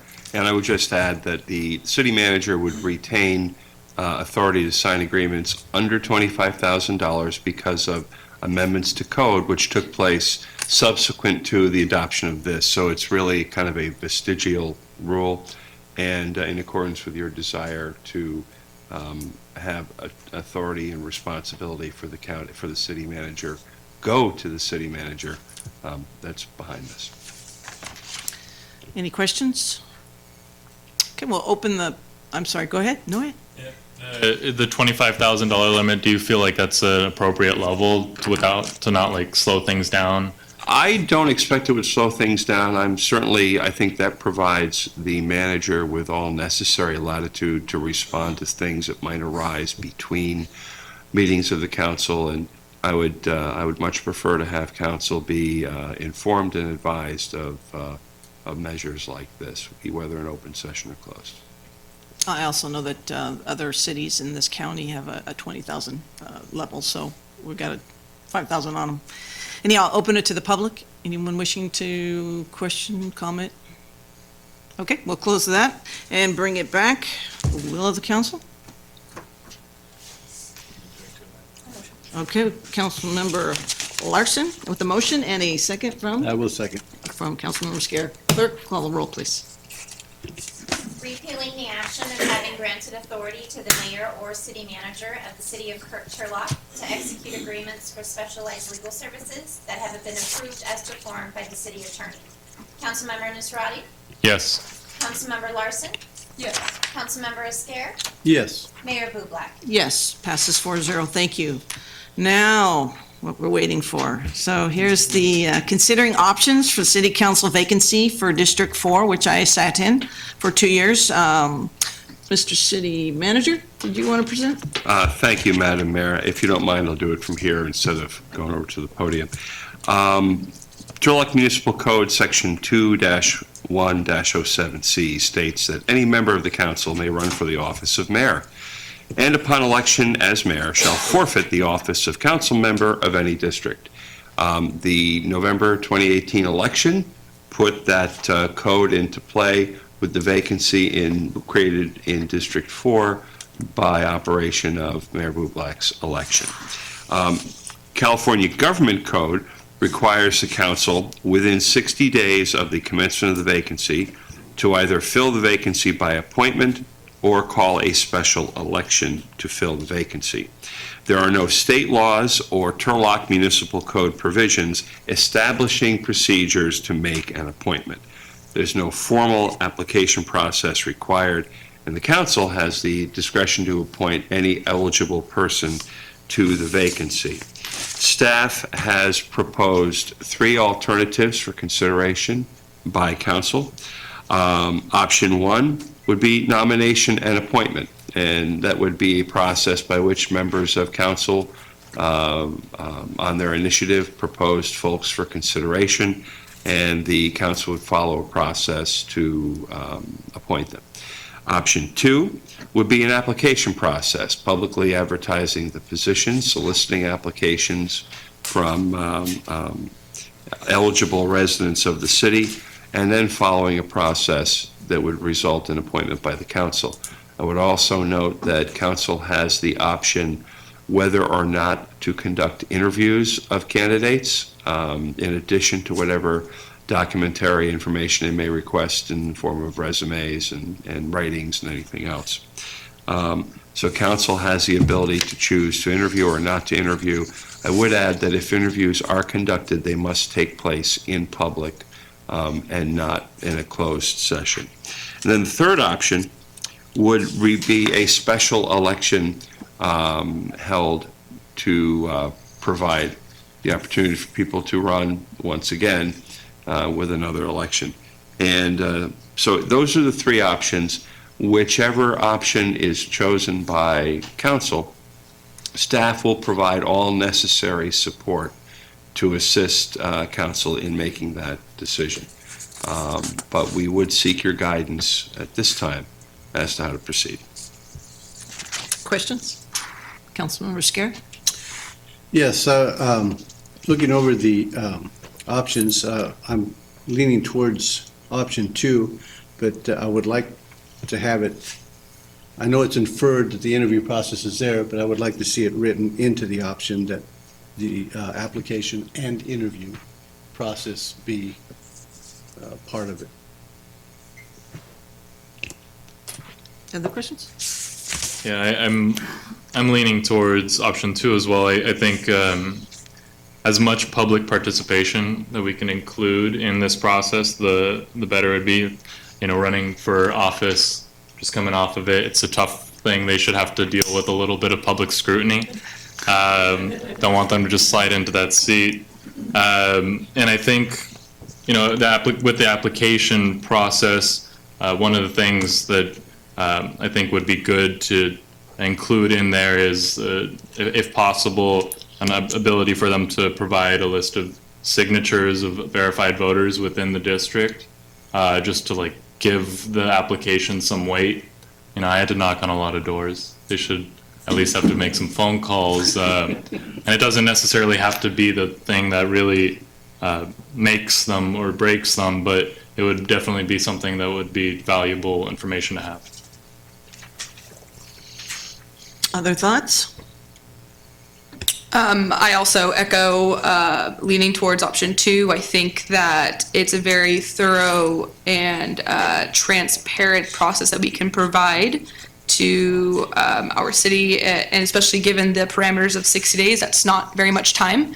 And I think that we really need to take that into consideration as we look to soliciting applications, ensuring that I would love to talk more in detail kind of the, and I'm open to suggestions of what documents we request. I would love to have an ability to have a really, as the newly elected council, to have some say in that when working with staff, if that's what the council pleases. Well, I think that's what we're going to hope to do tonight, so that we can announce exactly what it is that anybody wants this job. So I think we have to vet it out in air right here. If there's, so you speaking of signatures, what else is something that you want? I would presume that the clerk would make sure that they were in fact a registered voter in District 4 prior to allowing us to interview them, right? So yes, we would work with the county in determining that they are a registered voter within District 4 to confirm their eligibility as part of the process. Yeah. Madam Mayor, if you don't mind, I'd like to distribute to members of council, we'd prepared a draft application form, and you may take a look at that while we're discussing it and see if that addresses Is there any way some of your to do it concerns. overhead, or somebody to read it off so we can share with the public what we're talking about?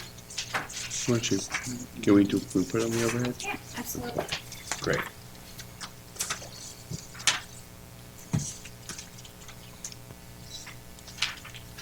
And the sample provided, if I may, Mayor, was Jennifer did a great job of looking at past applications that were done, also applications for our different commissions, and putting together more of an application which also has more of a style, not just a yes, no type of thing, fill in the information, but also questions, almost like a little essay writing here for the council's consideration in looking at this application. So there are a couple pages, so when you're ready for me to flip or place a new page, please let me know. And so as our interim city attorney Sanchez had noted, this is a combination of what we have used in the past for a similar process regarding a council seat vacancy. And we also took some of the same information that we request from our planning commission and parks commissions for interested citizens that are desiring to serve on those committees. I believe that Linda and I actually did this many years ago. Yes. So a lot of these questions, some of them employment history highlights and education, public service, these would all fall into a resume provided. Do we feel the need to explicitly ask for them in the application? If I might be so bold, there's nothing preventing folks from presenting a resume, and it can be a useful device as far as getting a handle on how people think about themselves and how they present information. But the application is a level playing field for everybody. When you look at however many we get, let's say we end up with 20 applications, it'll be easier for you to sift through that information if it's presented in a consistent format across the board. And will all applications presented be available for public viewing? Is there any sort of filter? No, just go straight, okay. Do we redact like the home phone number or anything like that? We would treat it like a public document, so we would look at personal information. Those things get redacted usually, but a lot of your information was out there when you were I haven't running gotten for any weird office. phone calls yet, so yeah. I'll call you then.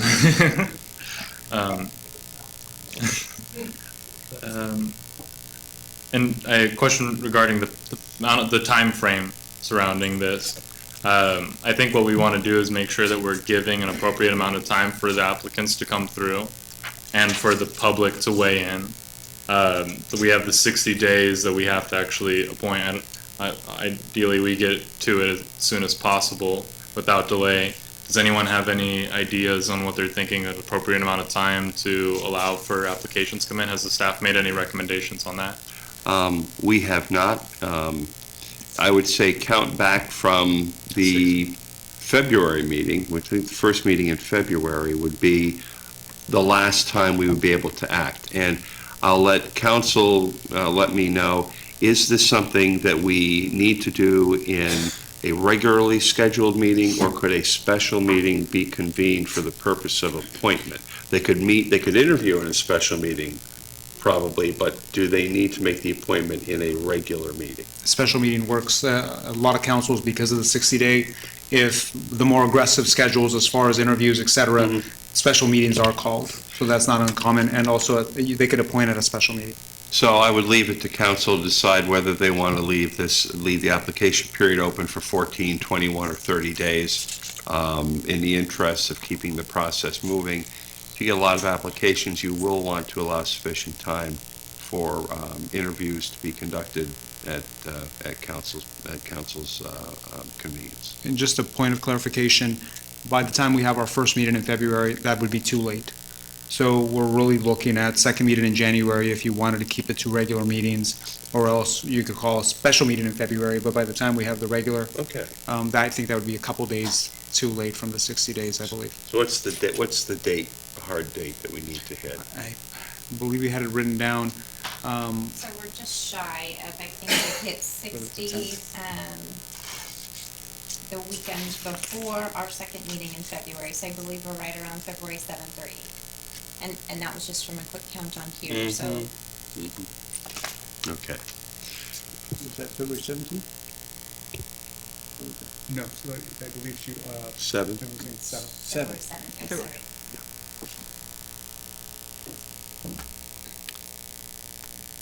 So, any other questions? Go ahead. I was just gonna say, my thoughts on it is, okay, it's not new. Everybody knows what happened in the election. They know the results. There's several people that expressed interest. I think they're ready to roll, so I would say, let's give no more than 14 days for the application period, and then we could jump right into the interview process as soon as we get those in. I just have one quick thought. I know that there is interest from the public already. I'm throwing this out there to see if there's any buy-in from other council members.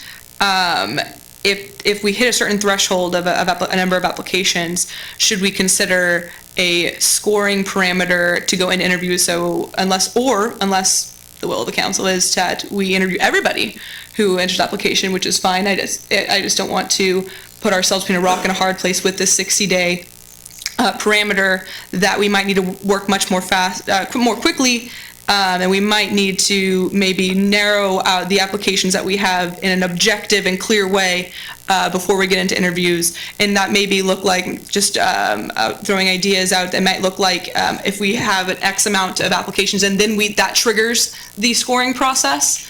And so in theory, we might not even have to worry about that with the timing of the 60 days, but that's just an idea. I think if we could set some quantitative value to make it a qualifier for being eligible, then it allows everyone the opportunity. And some of these things are going to be really subjective as to like what the values are. So to run for office, all you have to do is get the initial signatures to be eligible to get on a ballot. So I think what we could say is any person that meets the signature threshold of registered voters in District 4 would be entered into a public interview and hearing process. And with the 14 days from today throws us right in the middle of the holidays. I think that might be rushing it a bit, and maybe giving a little bit of time into the new year might make sense as to when we can start doing the interview process, and then we can call together as many special meetings as necessary to allow the public the opportunity to do the hearing and the interview. And so I'm not exactly sure on the time frame, but I think 14 days might be too fast. Let me open it up to the public as well. If you guys are listening in, if there's something that you think would be different, feel free to speak up. Let me also share, I think that I'm really encouraged that there are a lot of people who are interested, people I would have never guessed. But I want to expedite this in that we all had to go through holidays trying to get elected. So, you do what you do if you want to be a part of it. But we want to start a retreat, we want to get involved and start doing some things, and I want a full board. And if we're going to wait and put it to the end, it's going to scare me a little bit. I do want to caution that I am not going to be physically here. I'll be calling in on the 23rd. I'll be at the mayor's thing. I'll be paying for it myself. But I want to make sure that I'm here. It's important to me to be present for this. And so I would love to have like the application process done by the time the first meeting. And then if we could have a special meeting so that we don't have to build up a big agenda and get it done and have somebody sitting next to us. The deadline for getting this pushed through is 60 days from today. And what that leaves us, what's the date on there? February 7th? And February. that's not the exact date, but that's where I stopped counting. And then our last scheduled meeting prior to that was 23rd. what? January 23rd, and you're not going to be here. Okay. Physically. I'll be calling in. So, and then the one before that is January 8th, okay. And as a point of clarification, Just so that we're considering dates, most of you may be aware that City Hall has a closure. Our last date of business is December 21st, and then we reopen our offices on Thursday, January 3rd. And so if we are looking to something to agendize near the first part of January, we would just want to be mindful of those closure dates. People would be able to submit via email, however, they wouldn't be considered received until a member of staff was back to receive those emails, and/or people would not be available to drop them off in person since we wouldn't have anyone here to staff that. Mr. City Manager? May I suggest trying to split the difference with everything?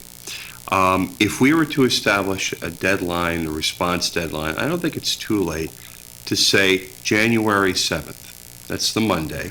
Staff could assemble and collate and prepare for distribution to members of council the resumes. The council could then determine at the January 8th meeting, we'd like to schedule some interviews. We'd like to have a special session to handle the interviews between now and then. And Madam Mayor, I'm not sure when you leave. I know you won't be there for the second meeting, but if there's enough time before then where you could be present, you might be able to have gotten through all of this by the time you you get to that second meeting in January, give enough time for people to apply, have enough time to thoughtfully review the resumes and determine how to proceed as far as interviews.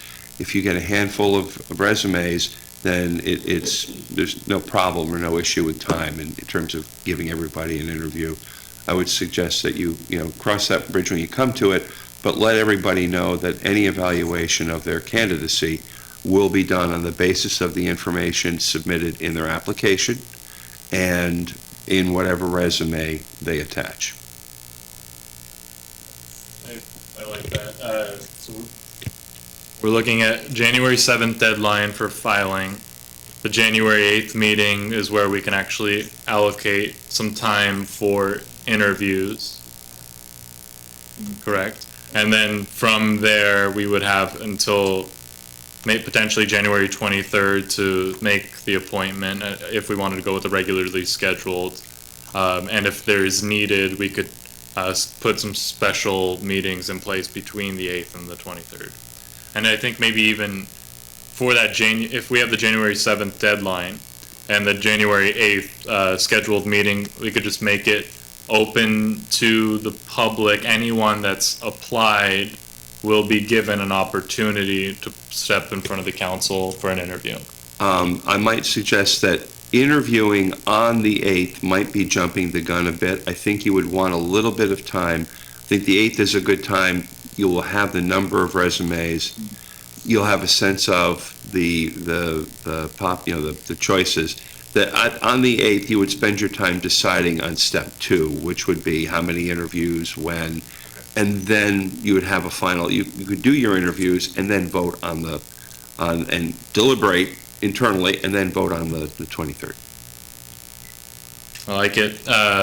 Great. And whoever is applying can use that 8th as an opportunity to, try and win over the public and us. I also would like to kind of go back to Andrew, your idea kind of about the signatures. It's an interesting parameter, and please remind me, was it 20 signatures that we needed to receive in order to be placed on the ballot? That's correct. We had requested that the council and mayoral candidates obtained a total of 30, but it was only 20 for qualified. I would need to, since this is not technically an election, I would need to contact the San Jose County Registrar of Voters to determine whether or not they would be able to provide assistance with verifying those signatures, since it's not part of an election process. But I am happy to reach out to them to confirm that. I just wouldn't be able to provide an answer now whether or not that is something that we could take into consideration as part of the application Is process. that part of costs during election? They charge us? Correct. That's all part of our election, yeah, when we consolidate. Do we have access to the voter file? Can we do that in-house with the data? I know as a candidate, you get the voter file, but on the legal side, are we able to do the clearing of signatures? I currently do not have that access. Whether or not I could obtain access, that's also something that I can request. I think it would be good to, even if we can't clear the signatures with the county, make it a part of the application to strengthen their case. Whether or not it's going to be able to be funneled through the county and validated the signatures, the specifics on that we can figure out. But actually including the opportunity for them to go around and get a show of community support, I think would be good for the application process. And I personally, of course, you'll learn, I can't stand to spend $1. So if it cost us, I'd rather not. So if we can do this without it costing money and having to work with the elections office, then I'm totally behind it. So I'll just put that caveat there. Anybody in public wishing to say something? Mr. Franzen.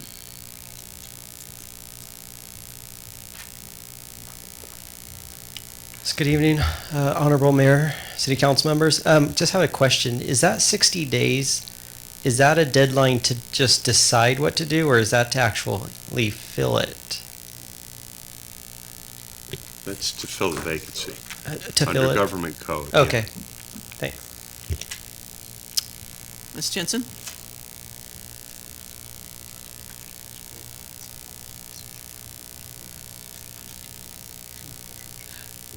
During the public interview, or the interview portion of this process in which the public is going to be able to observe, will the public be able to ask questions?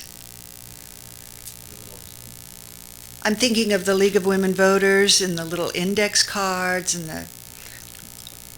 Well, depending on if there's 20 people, that would be a little difficult, although I've run with 15, but it becomes a little cumbersome on that, yes? I'd like to just take the opportunity to revise and extend my response. The 60-day window addresses filling the vacancy by virtue of appointment. You would either need to fill it by appointment within 60 days or have a special election take place within 60 days. Call for a special Call for a special election within 60 days. So if you call for the special election within 60 days, then you've got another window that's going to require time to have it occur and go through that process and the mail-in ballots and all the rest. So it would have really would have big impact on your time, and I know that the mayor had expressed an interest in getting a fully functioning council as quickly as possible. On the topic of the public questions being included with the interview, I think if we just do the cards just like that, we bring them up to here and we go through as many as we can, time permitting. If your question's not answered, the candidate will hopefully still be around to speak with you directly. Just to set some parameters around it.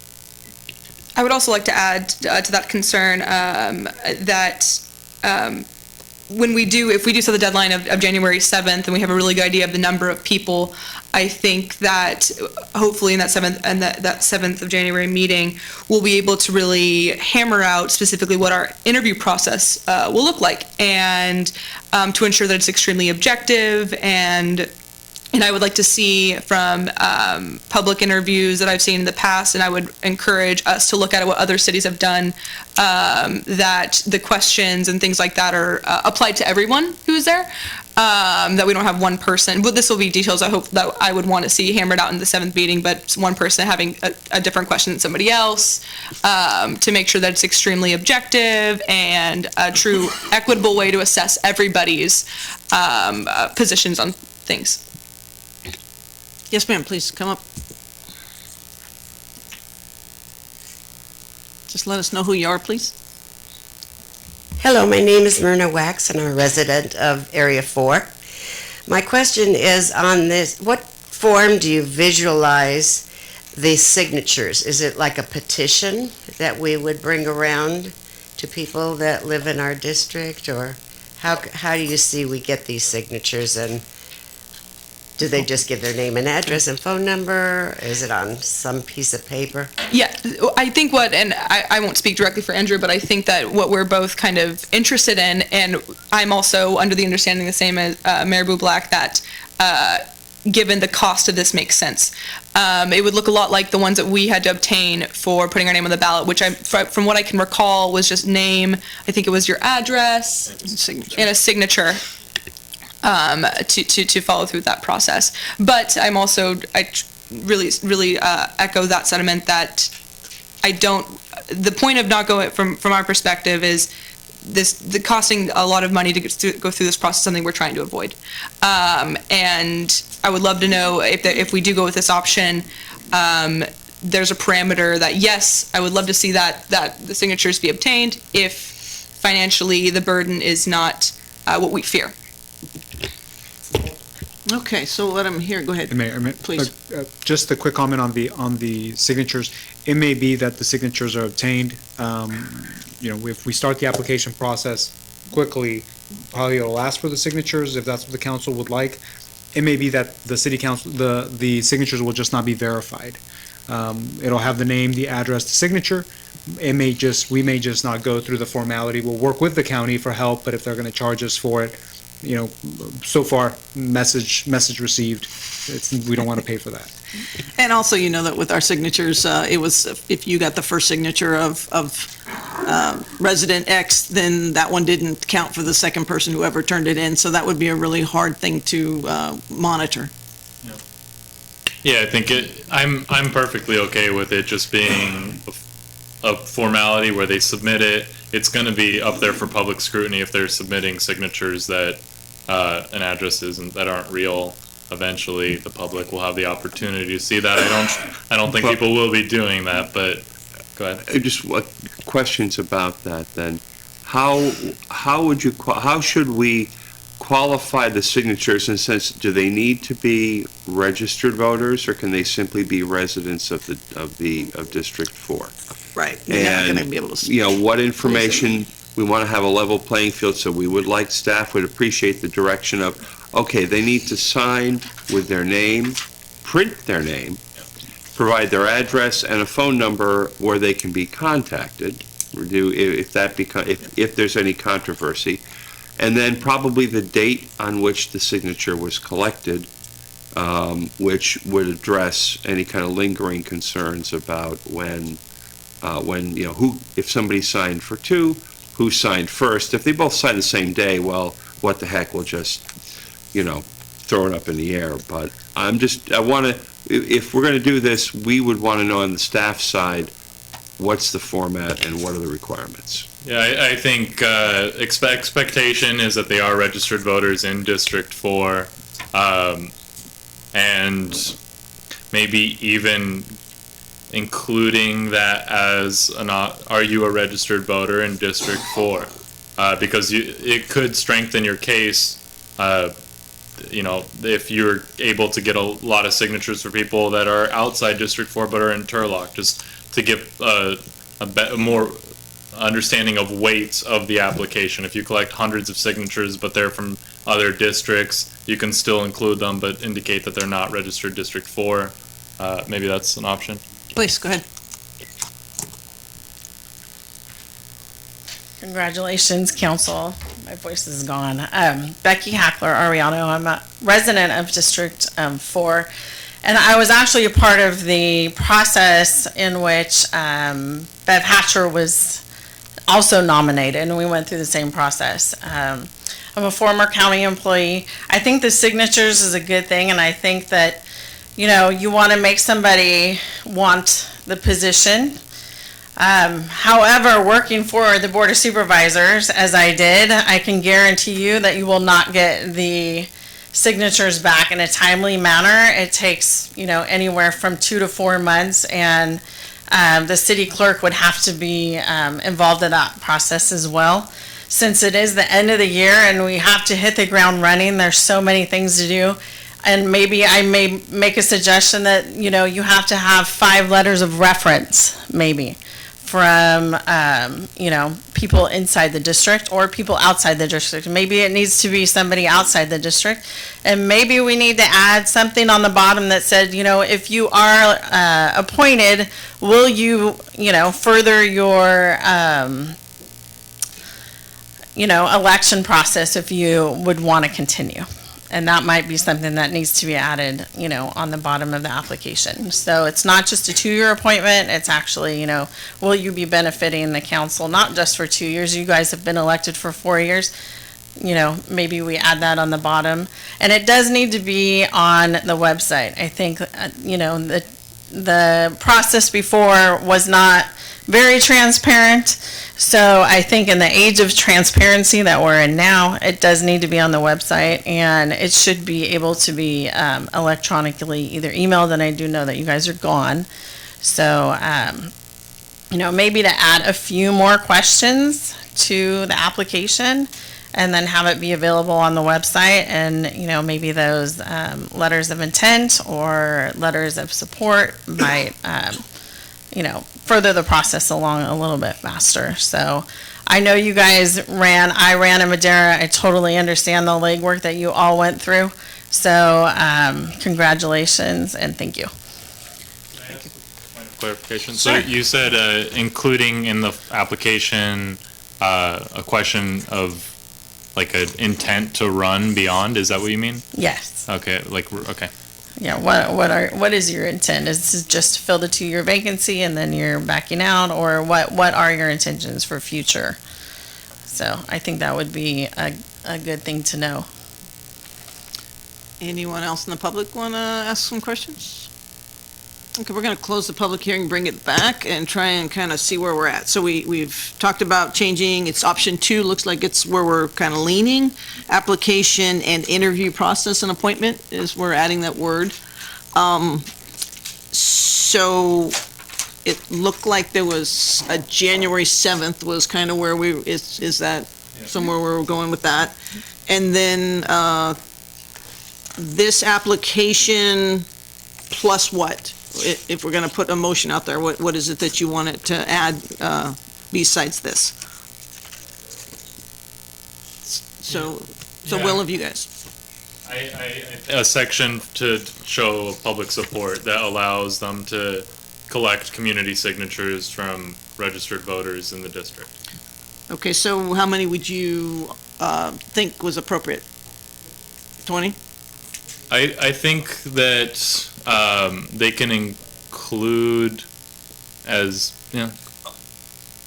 I think you're just about to get there, as many or as few as they wish. Right. Whatever, if you wanted to make it, if you wanted to make it letters or make it signatures, but that way you don't get caught up in trying to define something and then measure everything. Yeah. And I'll just make it absolutely abundantly clear, I do live in District 4 and will not be signing anything for transparency purposes. Okay, so what I'm looking for is a motion to kind of confine everything to one big sentence. Anybody? Structure of sentence here, I know that was part of the. Yeah, here we go. See, we would put that on this too.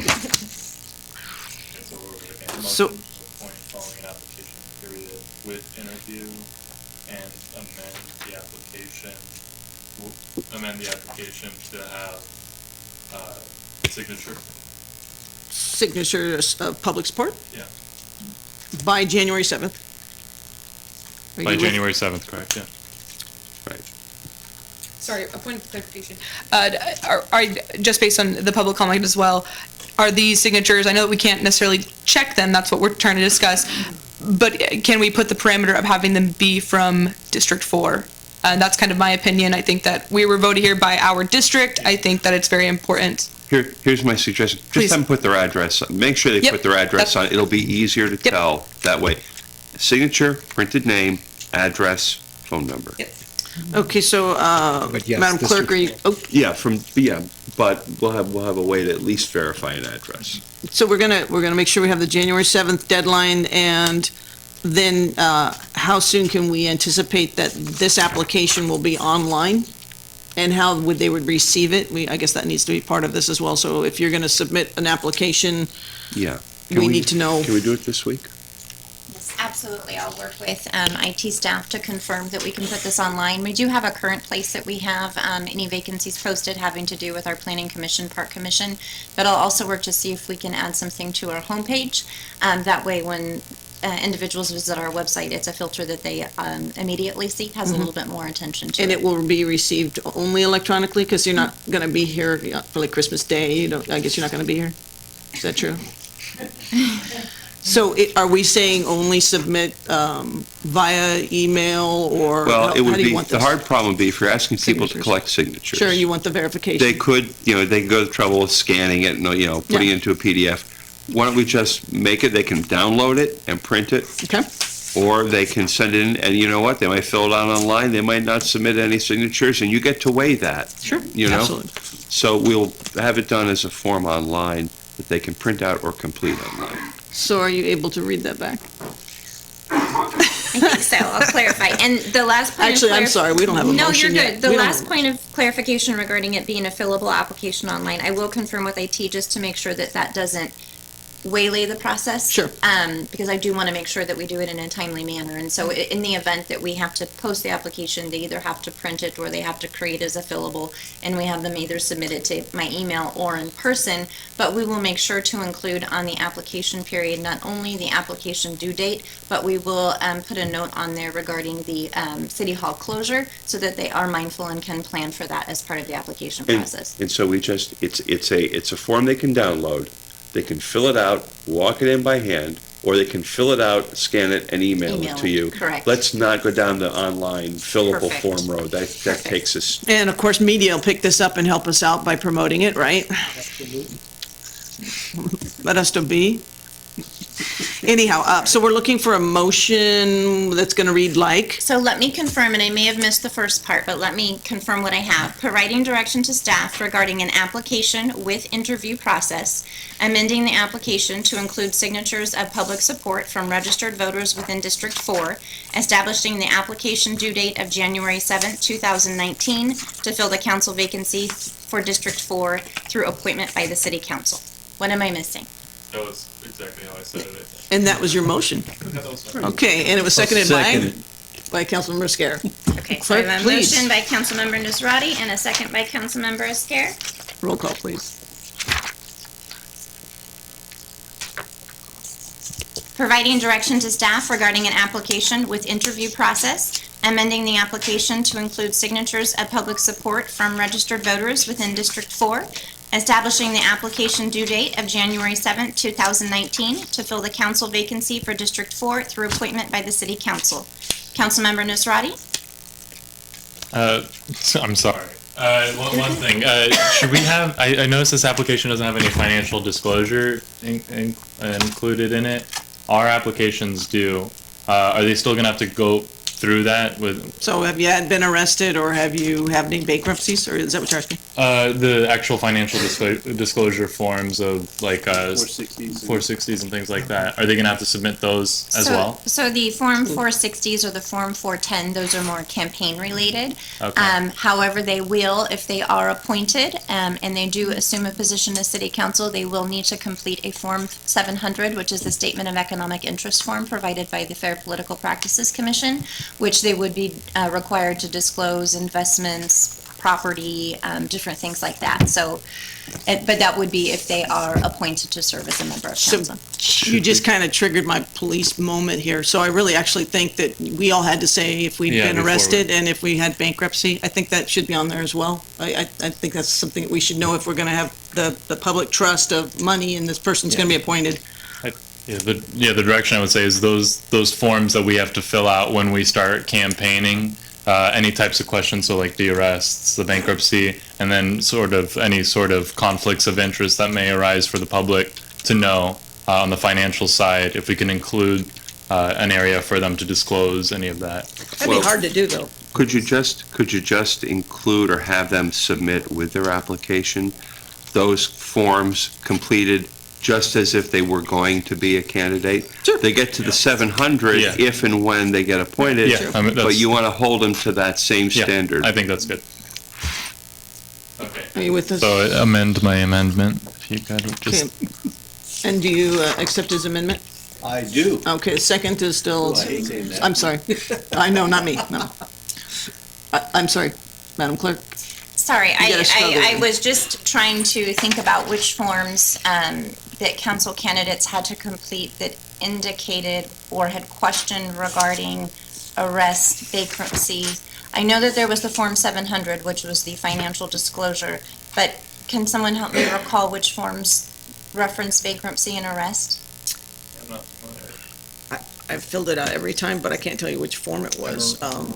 I can, if you give me just a moment, I can look, just to confirm that we would be requesting. It would be a yes and a something no, quite frankly, but, I mean, But yeah, I think if we just say fill out those forms that we had to fill out. oh, it's just, yeah, it is, that's right, it's Modesto B questionnaire, that's Okay. correct. But, yeah, if we. So if- just add those two items, it's not just add it to the application, and it's a yes or a no. Okay, so we would be amending the application to include signatures of public support from registered voters within District 4 and questions regarding arrest or bankruptcy. And the submission of the FPPC requirements for running, so the forms that we had to submit.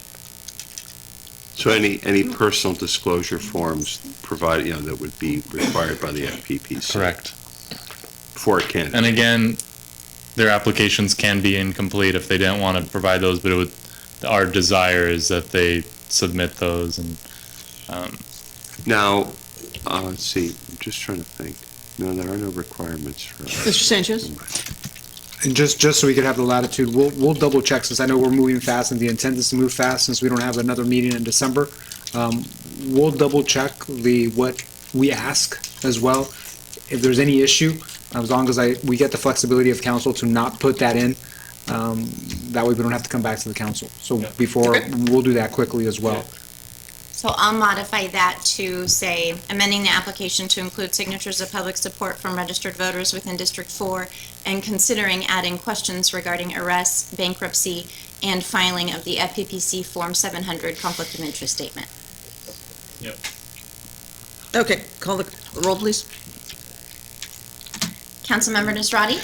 Yes. Councilmember Larson? Yes. Councilmember Esquer? Yes. Mayor Bublak? Yes, and finally, that passes 4-0, so we will progress towards getting someone on our District 4 site. Staff updates, we have administrative services, business tax. Yes, good evening, Mayor and Council. I'm pinch hitting for Director Kelly Jacobs Hunter, who left for the Public Finance Institute. So she had quite a drive ahead of her tonight before the meeting was over. Staff just wanted to update City Council that we are preparing to issue the new round of business licenses. It's something that we send those out twice a year. And what we want to bring staff up to date on is that we will be making adjustments for inflation for those maximum the business license maximum annual taxes that are due. We had a period of time where this wasn't brought back to council annually, and so after looking through the Turlock Municipal Code and in consultation with the interim city attorney, that we are able to do some catch-up based on the formula in the municipal code with regard to the CPI index adjustments. So we will be making the full index adjustment in those bills that'll go out after the first of the year. I'd be happy to answer any questions. Is there any opportunity to make any modifications to that? I know that when I was trying to get those businesses, we didn't have any information on their email addresses, things of that nature, to start notifying them when we're trying to help them.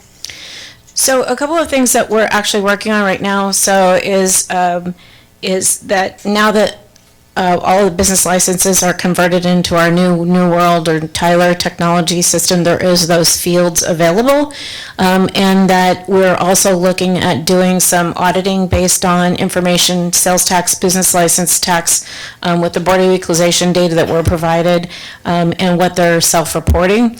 And I think that we'll be updating a whole profile of information based on all that in a new format that we can use. And so it is possible in Tyler Technologies, and we're moving forward to be able to do that. Thank you. Any questions? Okay, thank you very much.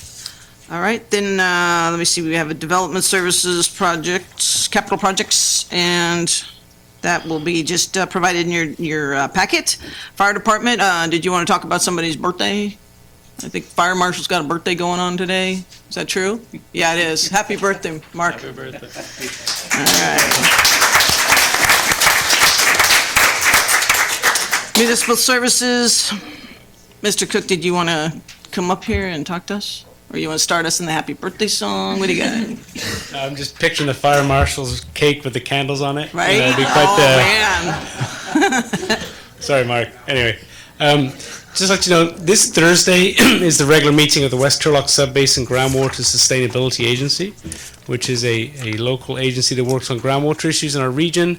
It's at 6 o'clock at the Turlock Irrigation District. I know our representative, Councilmember Scare, can't make it, but they will. The plan is to have an unveiling of the initial findings of the groundwater situations in our region. The challenge I've just heard tonight is there may not be a quorum for that meeting. It may be canceled, but I will keep people informed, the public too, if that meeting will go ahead. We do have Instagram now too, and so we're trying to push this stuff out. It's pretty cool. Outstanding. And Facebook. How many followers do you guys have? We have 11 right now. It's going to be 12 after tonight. Okay, so it's Mutant Services Turlock, something like that. Okay. Mutant. And the date and time, it was Thursday? It's Thursday, 6 p.m. at the Turlock Irrigation District, but I will let people know if that is actually going to happen. If not, we'll have the meeting in February, and it'll be good information for the public and the council to get informed about the groundwater situation in our region. Thank you, Mr. Cook. Parks, Recreation, and Public, no update. Police Department, no update. City Manager? Thank you, Madam Chair. Madam Mayor. I've got a couple things I just wanted to, especially with the new folks on board, to let them know what they're in for over the next couple of months. Oh, God. Some things that we'll be working on. And the mayor already referred to one of them, which is the notion of holding a retreat. Something that I would hope to get the council involved in would be defining mission, vision, and values for the city. We've attacked it from a couple of different directions in previous iterations, but it's my hope that we can get the council together on this point and come up with statements that are enduring, that are not going to be redone every 4 years or every 2 years. There'll be some other things that you'll do at the policy level. So the vision would be, what do we wish to become? The mission, what do we do? How do we do it? For whom do we do it? What value are we bringing? And then the values. The values will be the statements of in what we believe, in what do we believe, and how do we hold ourselves and each other accountable. And those are very broad statements, and they will apply across city government, not just to the council. And as other departments of government develop their mission statements or they polish them, everything will feed up to that overarching umbrella. Departments are currently working on program catalog that shows what we buy. It describes different program areas within the departments. What do they do? Where does the money come from? And what happens to the public if we enlarge or reduce that program area? It's an introduction to all the different parts of government, and it's a supplement to the budget. We'll need to begin working on a strategic plan to step forward from the goals and implementation. It would be my recommendation as your manager that the strategic plan be focused on what we do now, how well we do it, how can we improve it. Given our financial track right now, I am not going to be advocating that we embark on bold new programs of expenditures, but rather we do everything we can to husband the resources we have and be able to explain to the public that we're working well, we're working hard, the public's getting a good deal. As part of the program catalog, we'll probably be also taking the opportunity to look at realignment with departmental functions. We want to make sure that our organizational chart is done with intent. We have had one that's grown over time and it's responded to opportunities and vacancies, and we're doing well. But I'd like us at the staff level to take the opportunity to go through that and come up with a model that's designed by us and for us. That doesn't mean it won't be the same thing we had before, but we will do it intentionally and not by happenstance. We'll also bring in January for your consideration a legislative platform to see if there's an interest in adopting a statement of principles for state and federal legislation. We've got a lobbying firm that works for us and works with other organizations. I think we will maximize our return, again, if we know what we're doing with that. In February, we'll be coming to you with the mid-year budget, and this will be the pivotal point for us on a lot of things. It's a forward-looking document with narratives by department, and the staff is going to tell you where we expect to land at the end of the year. What recommendations does staff have for budget amendments now? I think one of the things I wish had happened between the previous fiscal year and this one was that we had taken that same kind of a look at the difference between the 17-18 budget and the 18-19 budget. A lot of revenue assumptions are going to need to be really attacked. That should have happened earlier. And some of our expenditure controls in place. What should we be doing? So that's going to be, and it's going to be great education for everybody in terms of where we are and where we're going.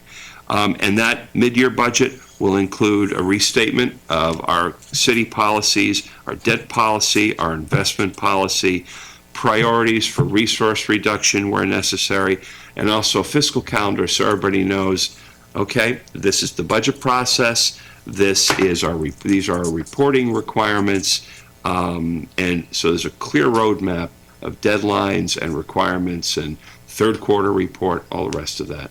So you're going to have a lot of things to dig into in the next couple of months. And if you have questions, please let me know. And I look forward to working with you all in this great new opportunity. Awesome. Okay. Non-agenda items. There are no non-agenda items. Too late for the agenda. Council items for future consideration. Yes. Yes. Yes, at one of the previous meetings, I think it was the last one, the Cannabis Ad Hoc Committee gave a brief report, and I think we need to put on the agenda as soon as possible what we as a new council how we intend to proceed or not proceed. So I'd like to see that on the agenda, hopefully January, no later than February, so we can get. Get it on the 23rd when you're chairing it. Oh, yeah, there you go. Careful what you wish for. Right? Any other items? Yes. One, I know this is not something that's super urgent because we have a little bit of time between now and the next election, but I would like to revisit election reform and just to have in your mind, I think, it's fresh on everyone's mind, so it's something that I want to mention now. I think there's opportunities for us to work as a city to make it better for the community. Okay. Anything? No? Okay. Then council comments. Any last comments? Yes. Yes, I have comments too. Oh, gosh. Where are you? I might take a couple of days off, so. Okay, that's right. Actually, I just wanted to say thank you because we had, the agenda actually came out like a day earlier this week. And I want to thank staff for that because that gave me an extra day to actually really take my time and look at it. I appreciate that, and anytime that we can accomplish that, I would love it. Any other?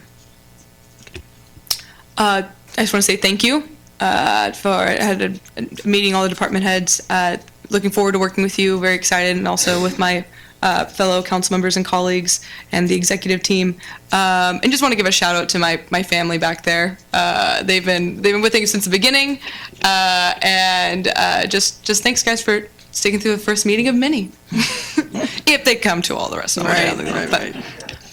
So also remind everybody that tomorrow here, 2:30, anybody who's interested in helping with finding solutions to the issues regarding homelessness, joblessness, mental health, all those things will break up into smaller committees. We're not looking for testimony. We're looking for people who would want to get into these conversations and dialogue and find some solutions. So please, if you know somebody, encourage them to come. We're looking to have the public as involved as possible from this point on. And so, closed session, Councilor? Mayor, there are a few items on closed session for tonight. First item, conference with legal counsel, anticipated litigation pursuant to California Government Code 54956.9D2. Second item, public employee appointment pursuant to California Government Code 54957B1, title City Attorney. Also, conference with labor negotiators pursuant to the California Government Code 54957.6A. Again, the unrepresented employee, city attorney. And for the record, I will not be participating in items B and C. Okay, so we're looking for a motion to go to closed session. So moved. Councilmember Scare and Councilman Larson. And please, all in favor say aye. Aye. Thank you all for coming today.